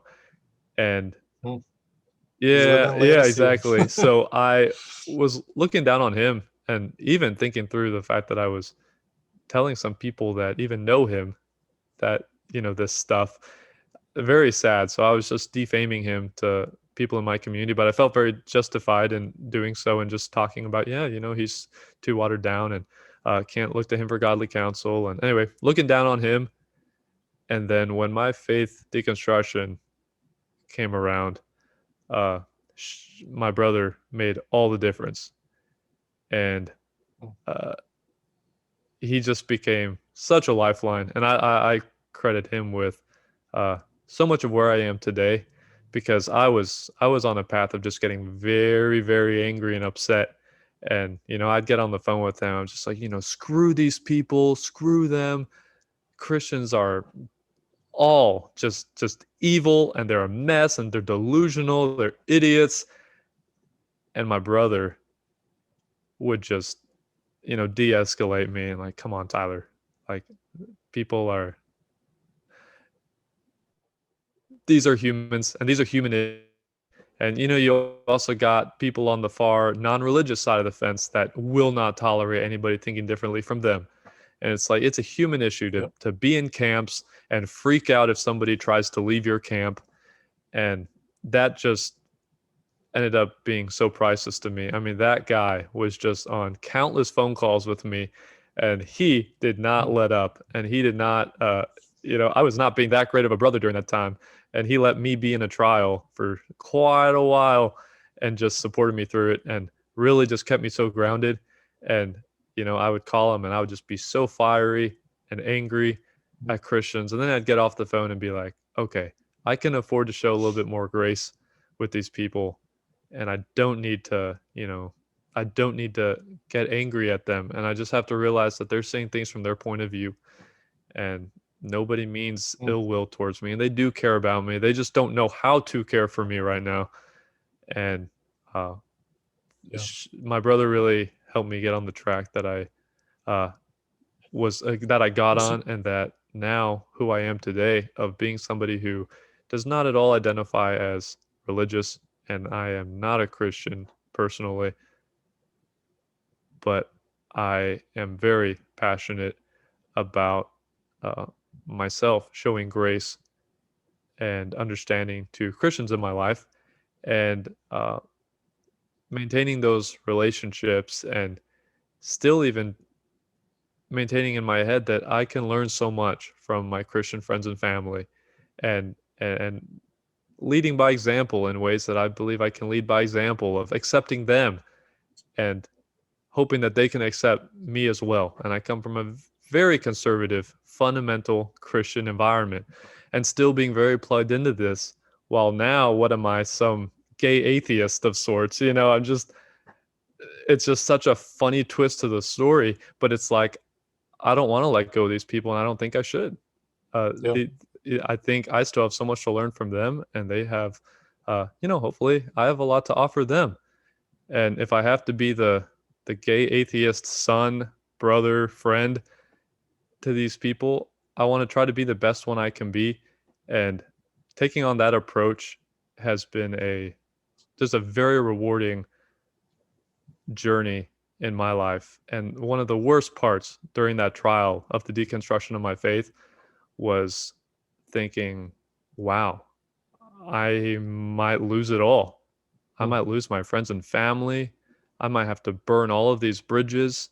This was just new territory for me. And you hear the horror stories of people having to start a new life, cut Yeah. out all the people in their life and start a new journey. And now, what I'm passionate about for myself, and then also talking with others about, with my other friends that have, far removed themselves from Christian faith, is maybe you don't have to cut out all the people in your life.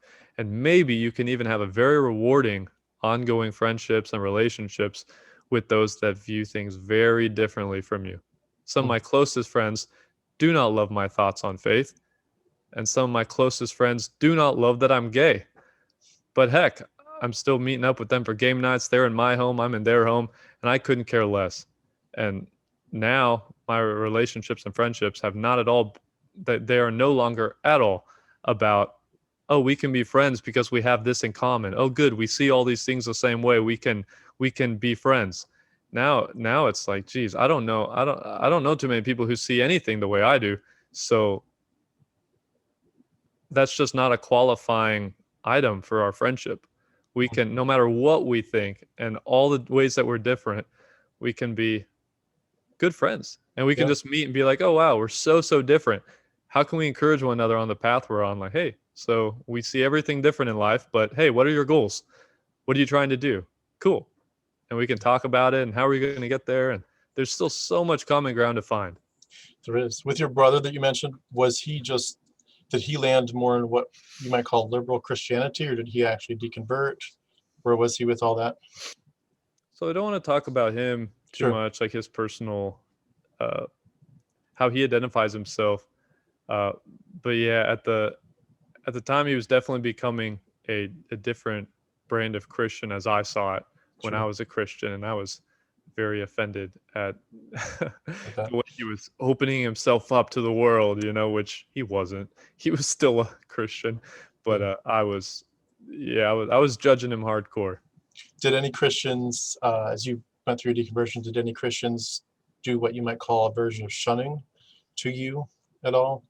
Well, like not like Amish shunning, but just like if if you're typically invited to the party, and all of a sudden you're not invited anymore, Right. you can pick up the phone and call me if you want to, but I'm not really going to invest in the relationship anymore.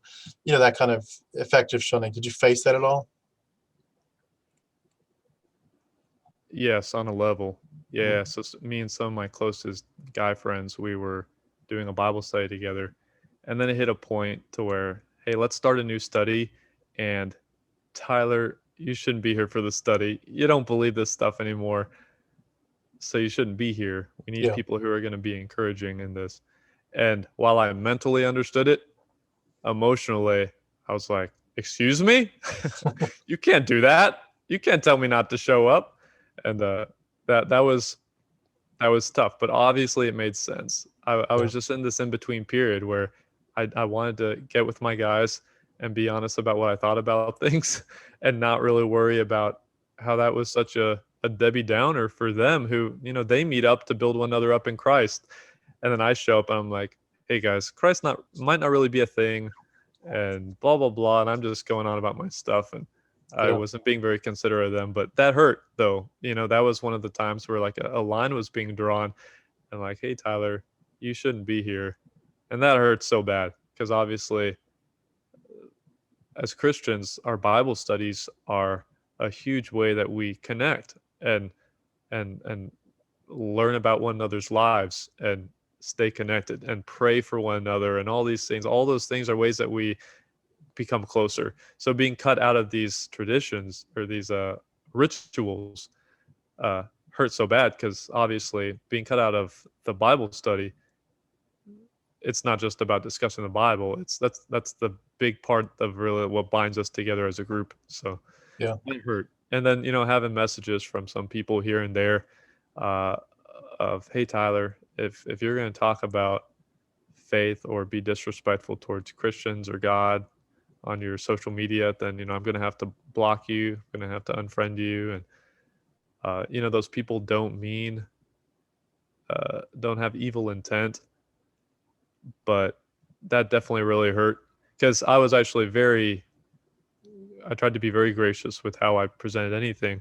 And I was inventing a lot online, but I did like write a song processing some of my departure, and I did, mention I'm no longer a Christian, blah blah blah. But I was also trying to be very diplomatic, and I was not being ugly towards Christians or anything like that.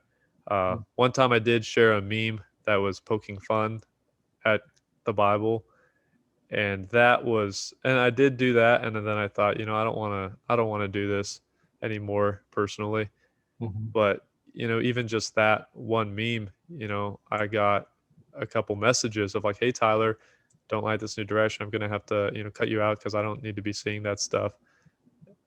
Mm. And it just kind of hurt because it's like, wow, like nobody is possibly thinking about how it hurts me what they're posting and what they're sharing, but I'm not unfriending them because I don't want to disconnect from them. Yeah. That's not the goal about any of this. And so it's just interesting that though, like once I share something from my perspective, it's like, hey Tyler, just yellow card, you Yep. know, be Very. careful, I might have to cut you out. And it's like, wow, Tyler, if you want to hold on to these people, you're going to have to listen a lot more than you talk. You're going to have to give a lot more than you receive. And I really had to think through that. Do I want to do this? And some of these cases, uh, while I no longer believed in Jesus in the same way I used to, I became more and more familiar in my own head with this scenario of feeling like Jesus and being like, oh, this is what it feels like to be nailed to the cross. And like I felt like Christians were just, I was their Jesus figure, and and I'm just having to decide, am I willing to be crucified for these people? Yeah. And I just found that hilarious because these are the people who claim to know what love and unconditional love is and grace. But really, I'm having to realize if I want to have any relationship with these people, I need to keep my lips sealed unless I'm going to be very diplomatic and frame very carefully any word I say contrary to what they believe. And I'm Yeah. going to have to listen to them talk about their ideas all the time. Yeah. There's a mixture of it's like a weird concoction of hypersensitivity, of gross intolerance. They can't tolerate people being disrespectful, even in a mild, joking way, and it really is. It's sad that it comes across to me a lot too in the macro sense of like, there's like a Christian persecution complex. I mean, I think if, despite the fact that we've had 50 plus presidents who've claimed, at least on paper, to be Christians, I think if you had just one atheist president, just one, the sense of we're being oppressed would be through the roof. Pretty much, just the persecution complex. I Yeah, I for found I sure. find interesting too with your perspective on grace. I've been speaking with several people recently about how they feel like they learned more about grace and to be gracious to other people after their deconversion A hundred than percent. ever did, and that they live a life full of grace, overflowing with grace in a way that they never did as Christians. And it's amazing that I would agree with that. I feel like you definitely feel the grace, the kindness, the sense of compassion for people. Like you love people and you want to see them as, where they're at, and help people through their struggles and stop judging everybody. And the grace is so different. And obviously it has nothing to do with God or pretend, superstitious stuff now, but it's still very real. It's a core concept that, it's like kind of like Christians would say, you take something, potentially, originally bad from the culture and you redeem it. Like you might have a German bar song that was sung to huge vats of beer, and you turn it into a hymn, Right. and then all of a sudden now you're singing it, and you redeem the culture for Christ. And it's almost like you do the same things in atheists. You redeem the best parts of your past life, and you say, I want to take this idea that I need to disconnect it, decouple it from the pagan ideas that it was connected to, this bizarre belief system and worldview. But the core concept of just being patient with people, being loving, let them come to their own conclusions in their own time. It's awesome. It's so cool, and I've seen a lot of people tell me the same thing. I was curious, have Yeah. you had any letters of as people saying you need to repent, come back to Jesus, you need to repent, where it's not even just a belief system, it's like an actual call to you made this choice because of your sin, you need to turn from your sin to Christ? You know, I never had somebody come at me that that coldly. That sounds kind of cold to me. Yeah. I think with how diplomatically I usually approach people, I end up getting some of that back.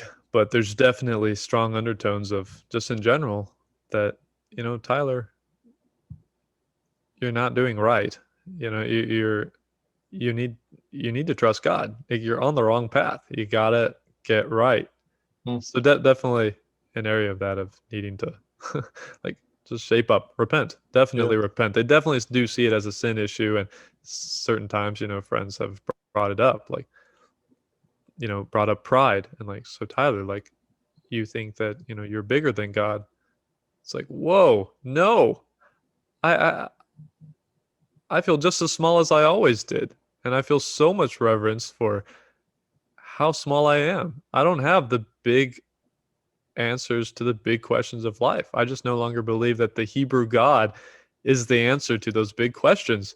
That doesn't mean that I view myself any bigger.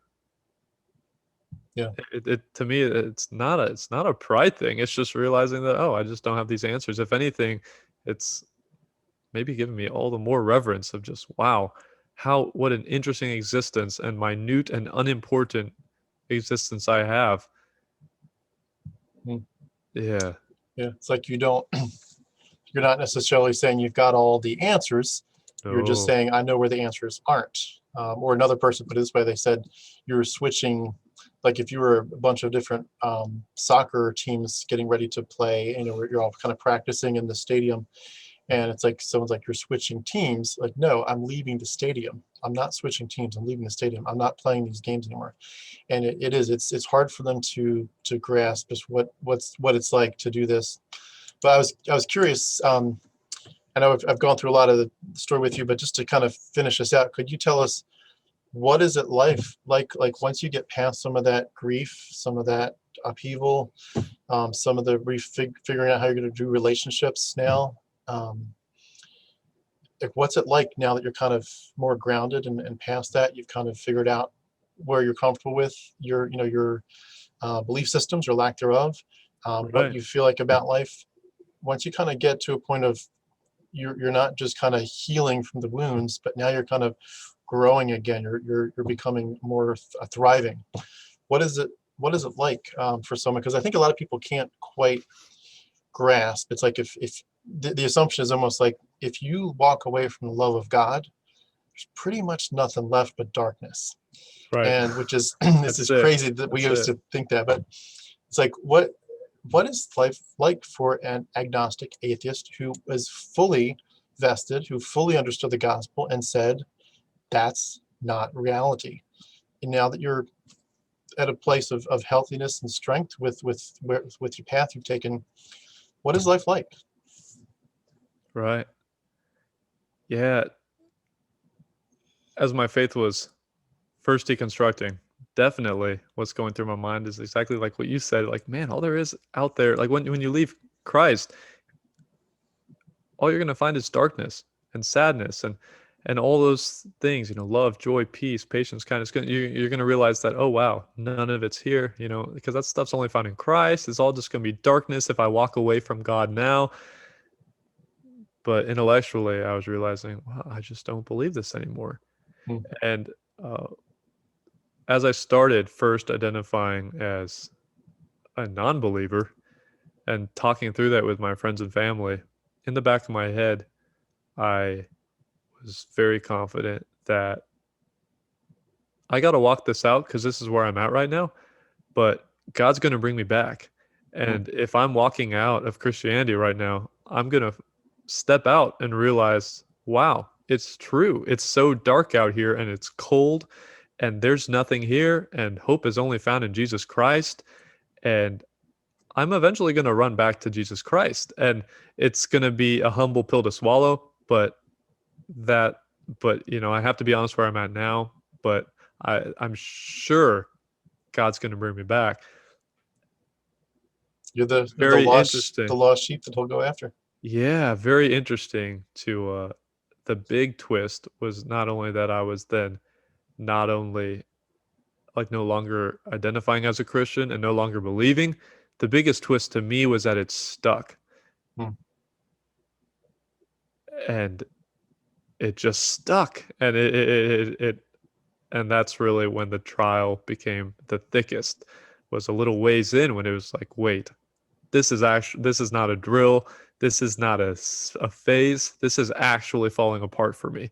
Mm. And I don't believe this anymore. I just don't believe it, even though I want to. I just don't believe it anymore. And I've mentioned, a lot how it was a lot like a breakup. And during that time, definitely wondered how this was going to end. Was this everything? And if I don't have this anymore, even if it's not true, am I going to just be miserable? Was this a crutch that I needed, whether it was true or not? And am I going to end up in a couple years taking my own life because I'm just to the end of my rope?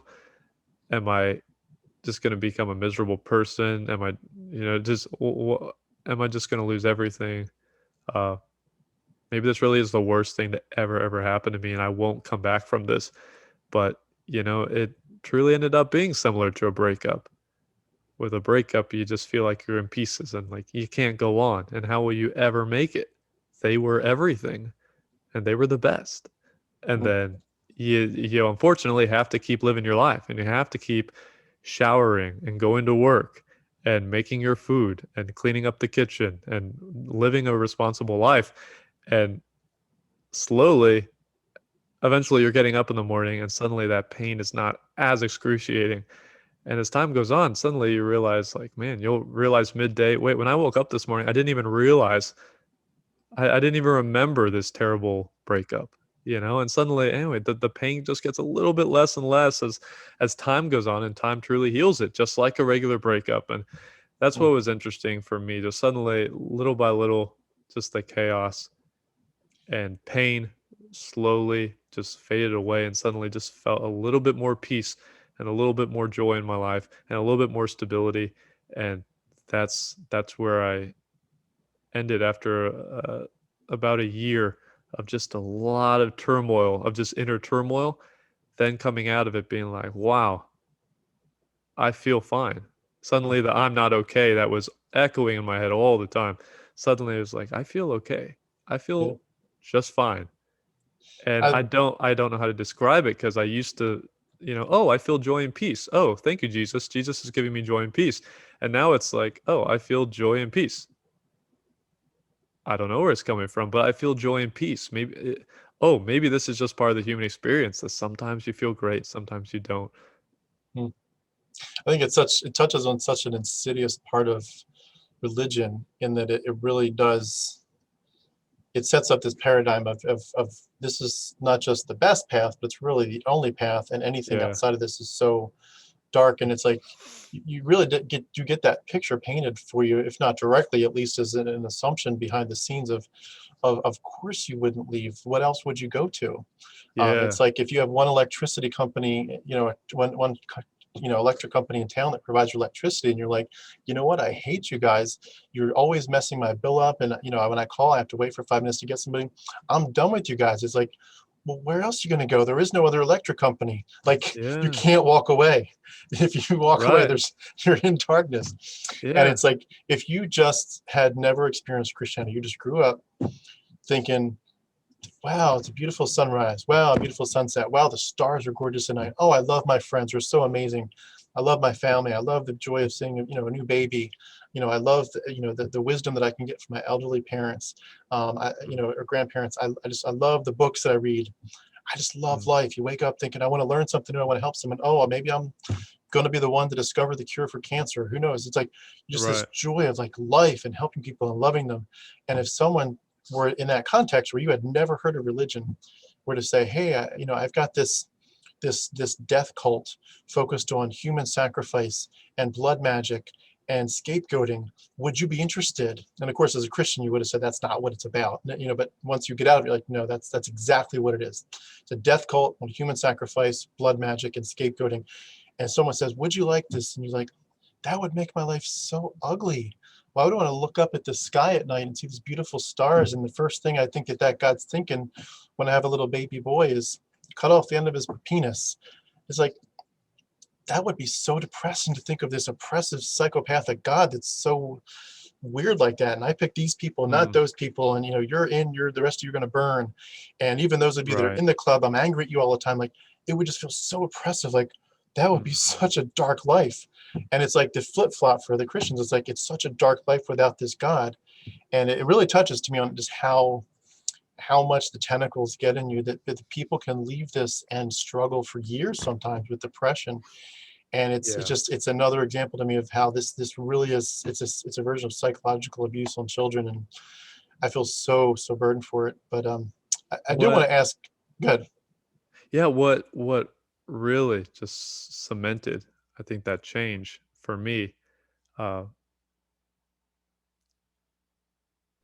as I found peace and joy, and my life after faith really began, and I was just full of passion and energy to serve the people around me, and really Mm. I was growing to be more like Christ. That's the same thing I always wanted. Kind of like what we already talked about. Of just I was growing in grace, growing in strength, and how to deal with people and love people better, and put my own pain and egos aside. And it started a very rich time. And then to have people still in my Christian community telling me basically, hey Tyler, you're in darkness. You can't grow like this. Basically, it's just kind of funny. It's like somebody just telling, like, hey Tyler, like, you're depressed. You're very sad right now. You feel very lonely. You blah blah blah. Like them telling you all these things that just are just so far from your reality. And it's like, oh no, I'm actually growing to look like Christ. I'm feeling more connected to this idea of what Jesus always looked like to me than I ever have. And Yeah. so that really just puts such an interesting stamp on the whole situation when Christians ended up like they just having no idea that they were the ones just clearly cementing in the fact that like that they were wrong, and that because when they're just literally telling you something that's just not the case, it's like, wow, you're it was it was just the final stamp of just things falling apart and being like, they're living in a different reality that just does not apply to me. And I've seen past it because I literally have found light at the end of this tunnel, and they're telling me there's no light here, but I'm literally in the light. Like, I'm Yeah. feeling the sun on my skin again. And they're saying, no, you will never feel sun on your skin. It's very interesting. Yeah. So, uh, yeah, that was a big part of that. Mm. After that, pain just emerging out into peace again and joy again and big passion again to be a part of life, be a part of my Christian communities. And really, what it came down to was really, you know, realizing that I'm still me, I'm still Tyler. And a big tragedy in my head was as my faith started to deconstruct, thinking, wow, I'm becoming a person I never wanted to be. I'm turning into a monster. And poor younger Tyler would be heartbroken if he saw me now, kind of thing. And now, a few years past all of that, I am so similar to who I was 5 years ago. You know, now when you and I have a discussion, I'm not going to try to bring it to the Hebrew Messiah, but in general, my values are very much the same. Man, all the things that believed Jesus represented, that's still what I want to be. So my Christian friends and I have so much in common. And the fruits of the Spirit, love, joy, peace, patience, kindness, all of it, that's still all the things I want to grow in. And me and my Christian friends will just disagree where they come from. But an incredible experience, I think, in my life and in my relationships has been that the Christian friends that are really close enough to me, I think they do see, and we have conversations here and there about it, that they do see me growing in these areas. And some of them just end up coming around to, oh, I just need to trust God with you because you are growing. You know, we can see the fruit in your life. Yeah. And we can just trust God with you. And I'm like, that's perfect. Trust your God with me. And let's encourage one another in all the things we always wanted to. Yeah. Encourage one another to be more like Christ and show more grace and hold accountable to our responsibilities and integrity and honesty. And really, I'm just so similar to the man I always was. Even, labels are so funny because, something like gay atheist sounds so funny, and so contrary to what I always thought I'd become or something like that. But I'm just like, labels are funny because they just don't say the whole story. If somebody hears, Yeah. some random person on the street hears that I'm, well, a gay agnostic atheist, they would know me all the less because none of those things really define me that much anyway. Uh, what defines me are a lot of my just values that I've always had, and the things I'm passionate about with family and responsibility and hard work and integrity and grace and love and compassion for others, Mm. and that's who I am today. So that was one of the funnest parts of obviously a year after so much pain in my detransition or in my transition out of faith, was realizing, wow, I didn't lose everything. And really, instead, while none of this I would ever call ideal for my friends and family that are still very deeply rooted in the Christian faith, it's not ideal that I'm not. And, as an uncle to my nieces and nephews, recognizing that they will never view me as like, oh, yeah, let's have Tyler mentor our children in that sense, that can feel painful. That hurts. Uh, but Mm. at the same time, I still have their respect in many ways. They see who I am, they see what I'm about, and they see that we are passionate about a lot of the same things. And like I said, my family still remains some of my best friends. They really are, and we do so much together. And down on paper, I could look like a black sheep of sorts, but I do not feel like a black sheep, and I don't think anybody treats me as such. Mm. And That's awesome. it's in some ways, I love our relationships today more than I ever have.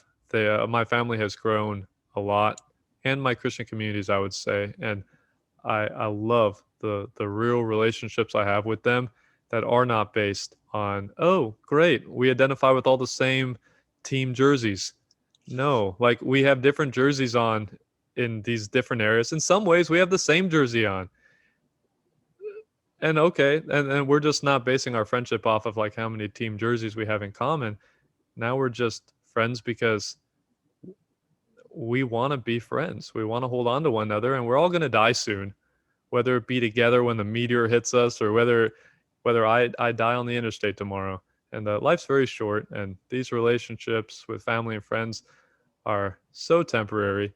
but they're so meaningful to me. And that was just one of the most special things for me to realize one, I didn't lose myself. I'm still Tyler, very much so, and I still have a life that I'm very proud of when I'm doing it right. And sometimes I have to slap myself on the head, or one of my friends do, if I'm getting out of line. But I love who I'm becoming, and in many ways, my past self would be very proud of the ways that I'm growing and who I'm becoming. And then secondly, just all those relationships, realizing I still have my life and being able to meet up and spend time with all these same friends that I grew up with, even though we have different beliefs and mindsets today, that just means the world to me. Mm, that's awesome. It's an awesome kind of way to wrap it up. It's a great final note of just, we, despite the misunderstandings, hopefully some people, listen to our stories, not just in this video, but just, in our personal chats, enough Mm-hmm. to have, a little bit of respect for why we left and who we are. And I think there's that shock and awe that they have to get over. It's almost like it felt to me a lot like it'd be similar to as if you said, "Hey, everybody, I just decided that I love heroin, and everyone else should love it too, and I'd like to really dive into that with all my heart." Like the shock that you would expect if you said something as bizarre as that. Right. It's like you you kind of get that response from people like, what a horrible thing you're into. But once you kind of get past it, it's like, no, you're a good man, you have a good heart, you have a heart of gold. And it's like, I remember years ago, if you would have said what drives you, it would be like, I love to love people, I love to help people. My mom told me many stories of when I was a kid that I would have an extraordinary sensitivity to people's pain. Mm, No one else would see someone else hurting, and I would sense that they're hurting, and I'd talk to my mom about it, and then go out and reach out to that person and try to encourage them. And I did that my whole life. Just always sensitive to people's pain. That hasn't changed one bit, not a bit. right. And it's like, I've never heard someone describe it the way you did, where you're more Christ-like. But in a sense, Oh yeah. you could see it that way. It's like maybe minus telling people they're going to burn in Gehenna and calling women dogs. But the good parts of Christ My likeness, perspective of Christ. yeah, Uh, the good stuff. yeah, yeah, It's yeah. like, Or yeah, like what I always believed in was Christ. My filtered version of what I believed Jesus was. Yeah, I'm yeah, definitely more Christ-like today, going off of that version. Yeah, exactly, not the dark side of Christ that I see today. yeah. Or even in some of the Gospels. Well, I meant to ask you this one question. I know I wanted to wrap up here, but one final question. This is going backwards a little bit, but in terms of when you were right about to deconvert, as you're doing your research, did you dive much into the pagan parallels of where the Jesus story looks a lot like other religions, or the mystery cults, the Greco-Roman mystery cults, stuff like how there were 40 plus gospels, 6 books of Acts, and that there were just different church groups that fought against each other, to fight out who was going to, which story was going to be the one that they all kind of had to bow to. Stuff like even the Bible that we have, that they don't tell you a lot of the stuff about it, like that there's dozens upon dozens of quotes from the book of Enoch in our New Testament, dozens of Right, quotes from the right. Apocrypha. They don't tell you that. They don't tell you that it's copies from Aesop. They don't tell you it copies from Plato. They just don't. And I'm working on a project to expose all that very clearly, but they don't tell you that copies from Homer and Euripides in Luke and Acts. Um, they don't tell you so much. Did you what were and I'll keep, I'll try to keep this quick and keep your answer quick because I know we've gone long, but what were the high points of your study? Like what aspects did you dive into that helped you to say, not emotionally like, oh, I don't like this, the way that Christianity approaches suffering, or can I go through the kalam cosmological argument for God's existence, but just the actual concrete history of this book. What did you go through that helped you to process your deconversion? I'll make this the last one. Yeah, yeah, yeah. I have not become a scholar on the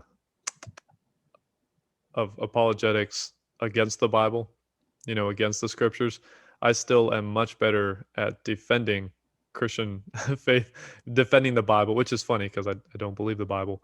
But, as far as in my memory, I have so much of that etched in my brain. And I don't remember um, a lot of details and realities of where the Bible came from. But that was such an enriching part of the journey to me, learning how the Bible is it's such a conglomeration of, well, like you said, a lot of ancient texts, and just the commonalities between Christian faith and stories in the Bible and the other religions of that time. And then not to mention the, what people would call plagiarism of a lot of these other texts. And for me, it was a lot more of, in one ear, out the other. But what I was recognizing as I was paying mind to all sorts of different beliefs, even contradicting uh, arguments against the Bible, but all of it was assuring me that, wow, this structure is not as sound as I thought it was. That's a Whether good way to put it. whether Jesus was not a real man at all, because I'm like reading all of these arguments and watching documentaries and whatnot on that. And then I'm seeing all the other atheist scholars saying, no, Jesus was a man, but he was, turned into this, this idea. All these ideas were ascribed to him. And, whether or not you know which one to quite side with during that time, what he was saying to me was, wow, there's so much more to this than I understood. And the holes just got bigger and bigger and bigger. And today I have not spent all the time to craft what I think of uh, this and that. And I'm a bad person for actually, arguing why the Bible's not true. Uh, so I have a very small storehouse of information regarding that. And maybe I'll revisit it more down the road and Mhm. do more memorization, or maybe I won't, because it's not what I'm most passionate about. Yeah. But yeah, so I don't have like a very thick answer to that. Well, it's almost an ideal, so to speak, to just be done with it. Like Yeah. this book had its tentacles in me long enough. I'm done. I You know. know. Like I spent all that time, building up like how to defend the Bible and all of that. I was a Bible quizzing champion. I liked what you Yes. said at the beginning. Like a lot of us that left the Christian faith were not the ones on the sidelines. We were the ones in the thick of it. We were the ones taking the winning ribbons from the Bible quizzing. Like we were the ones taking it so seriously. And I love Yes. that. What whose quote is that? I forget. Something about the best cure for Christianity is reading the Bible. Yes. Just like really getting into it. And what you find in groups of former Christians, you find, whoa, like it's like I'm dealing with the cream of the crop Christians, because the ex-Christians, the ones that show up in these spaces to talk about being former Christians, these ones that come around were not the, nominal Christians that went to church on Sundays, and they aren't the ones who end up seeking out this community to discuss life after faith. These are the ones that were the real deal. They were so invested. Christianity was everything, and then it wasn't, and it fell apart. And really, it fell apart for a lot of us because we pressed so deeply into it with magnifying glasses, and that's how we ended up seeing a different side of it and Mm. stepping out. Yeah. It really, that's, to me, that's the crux of so much of it, is what you just said, is actually the digging in, the looking at it in depth, not devotionally, not saying I want to look at, Psalm 100 to figure out how to feel close to the Lord today or how to Yeah. love him more, but actually dive into this book. Right. And but the more information you get, I mean, not apologetics information, I mean, real information, where you step away from the William Lane Craigs and the Frank Tureks of the world, and you step away from all these, you know, Christian guys just trying desperately to get you to hold tight to the party line. Just not to dive into Right. atheism or agnosticism, not to dive, not to dive into any conclusions. Just dive into, where did this book come from? And I think if you actually understand it, it will naturally lead you out, unless you, again, just won't see it apart from an apologetics perspective. But if you look at it from the perspective of a historian and someone that just honestly is, a lay person that wants to understand where this book came from, it's a pretty bizarre and nasty story, full of some horrible things, and a lot of different versions of Christianity, a lot of different versions of the Bible. and a lot of things buried. There's entire sections of early Christianity where there's nothing that happened for several decades where we just don't know, because whatever people were writing about it, it's gone. And so there were arguments that happened that we just are completely oblivious to. And it's like we inherited someone else's fight, someone else's philosophy, and that someone else kind of took their fight and their philosophy and redacted it, edited it, added something to it, and then they thought about it, and they got a new version, and they thought about it, and like over and over and over, you get all these redactions and fights and edits and compilations, and then we get 300 steps down the line, we come across it, like, oh, this is the real deal. And it's like, we don't even know what the real deal was at the beginning. And Right. it's changed so much since then. And I highly encourage people to dive in. And if anyone wants to, know more about that, I feel like I don't know what you're talking about, I think I know the Bible pretty well, and it looks like it stands up pretty well to me. Reach out to me directly. I'll be glad to send you some stuff. And there's a lot more, especially if you went to Bible college and seminary, you were in it neck deep, like we were. If you really Right. think there's nothing else to add to this discussion, please reach out. I can send you some stuff that will knock your socks off.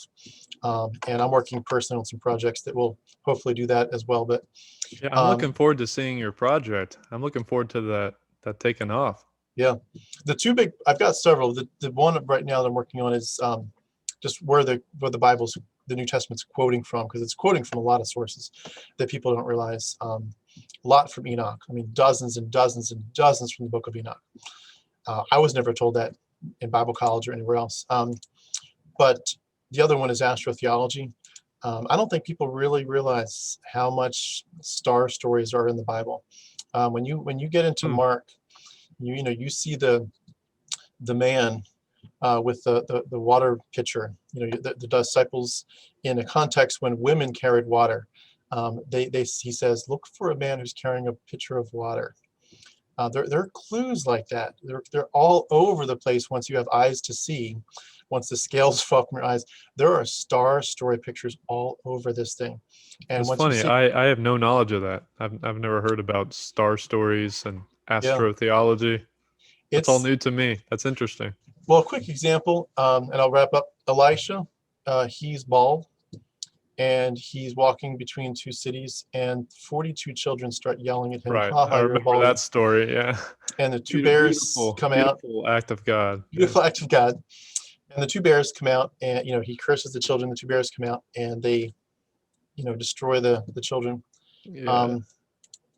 Elisha, of course, is following Elijah. Elijah goes as a chariot through the sky. Elisha comes along with his bald head, and you have 42 children, two bears. Anyone that was in that culture, they didn't have TVs. They didn't have anything that blocked their view of the sky. The sky was their TV. They would study the stars. They'd see it. Anybody would know, okay, Elijah, a chariot that goes across the sky, a burning chariot. We know what that is. That's the sun. Oh, now his predecessor is this bald guy with no hair. That's the moon. Okay, two bears. We know the two bears. That's Ursa Major and Ursa Minor. 42 kids. Well, Ursa Major, that constellation has 42 couplets of stars. That's interesting. That's a star story. You look at the New Testament, Interesting. the man carrying a pitcher of water, it's Aquarius. Mark goes through the entire zodiac in his gospel, step by step, in the right order. He goes through the zodiac, endless stuff. People think Jacob and Esau were people. They're twins. Anytime you see in the Bible twins, bing, bing, bing, bing, lights should be firing off. Anytime you see a virgin, lights should be firing off. Yeah. These are very clearly star stories. The Bible is a big book of star stories. Not all of it, but a lot of it. And that's the kind of stuff Interesting. where I'd love to show people what's going on, because most people have no clue how big astrotheology is. It's more the Bible's more astrotheology probably than almost anything else, in my opinion. It's got a lot of supporting pieces to it, but a huge amount of it is that mixed, of course, with the angelology and cosmology. Like if you really get into Enoch, you find out these Jewish sects were thinking about the heavens above them, not just the stars they saw, but in the sense of they saw the stars as angels and and demons as archons. It says Christ was crucified by the archons of this age. Bing, bing, bing. Archons are not Roman rulers. They knew what archons were, and they were up above them. Archons are the demons up in the different levels of heaven. Christ was crucified by the archons of this age. They knew what Paul was talking about. And so, this book is about ancient cosmology, the ancient levels of heaven, star stories, and once you realize it, and you need someone to walk you through it. I'm not saying I'm there yet, but people need someone to walk them through it. But once you see it, you're like, your jaw drops, like, oh shoot, that's the zodiac. You just told me a big story about the zodiac. That's all this whole thing was, and it changes your perspective pretty radically. But right. Well, I know I've kept you long. I apologize, but Tyler, no, thank you. I gotta say thank you for being so open, vulnerable. This has been awesome. I really appreciate your time and your willingness to share your story. Yeah, thanks for having me. I really enjoyed it. I love talking about these things, and it's one of my favorite things to talk about. Yeah, well, if you're open to it, let's do it again in a few months. I'll get some ideas on the paper and let's do it again. Sure. All right. Thank you, Tyler. Thank you very much.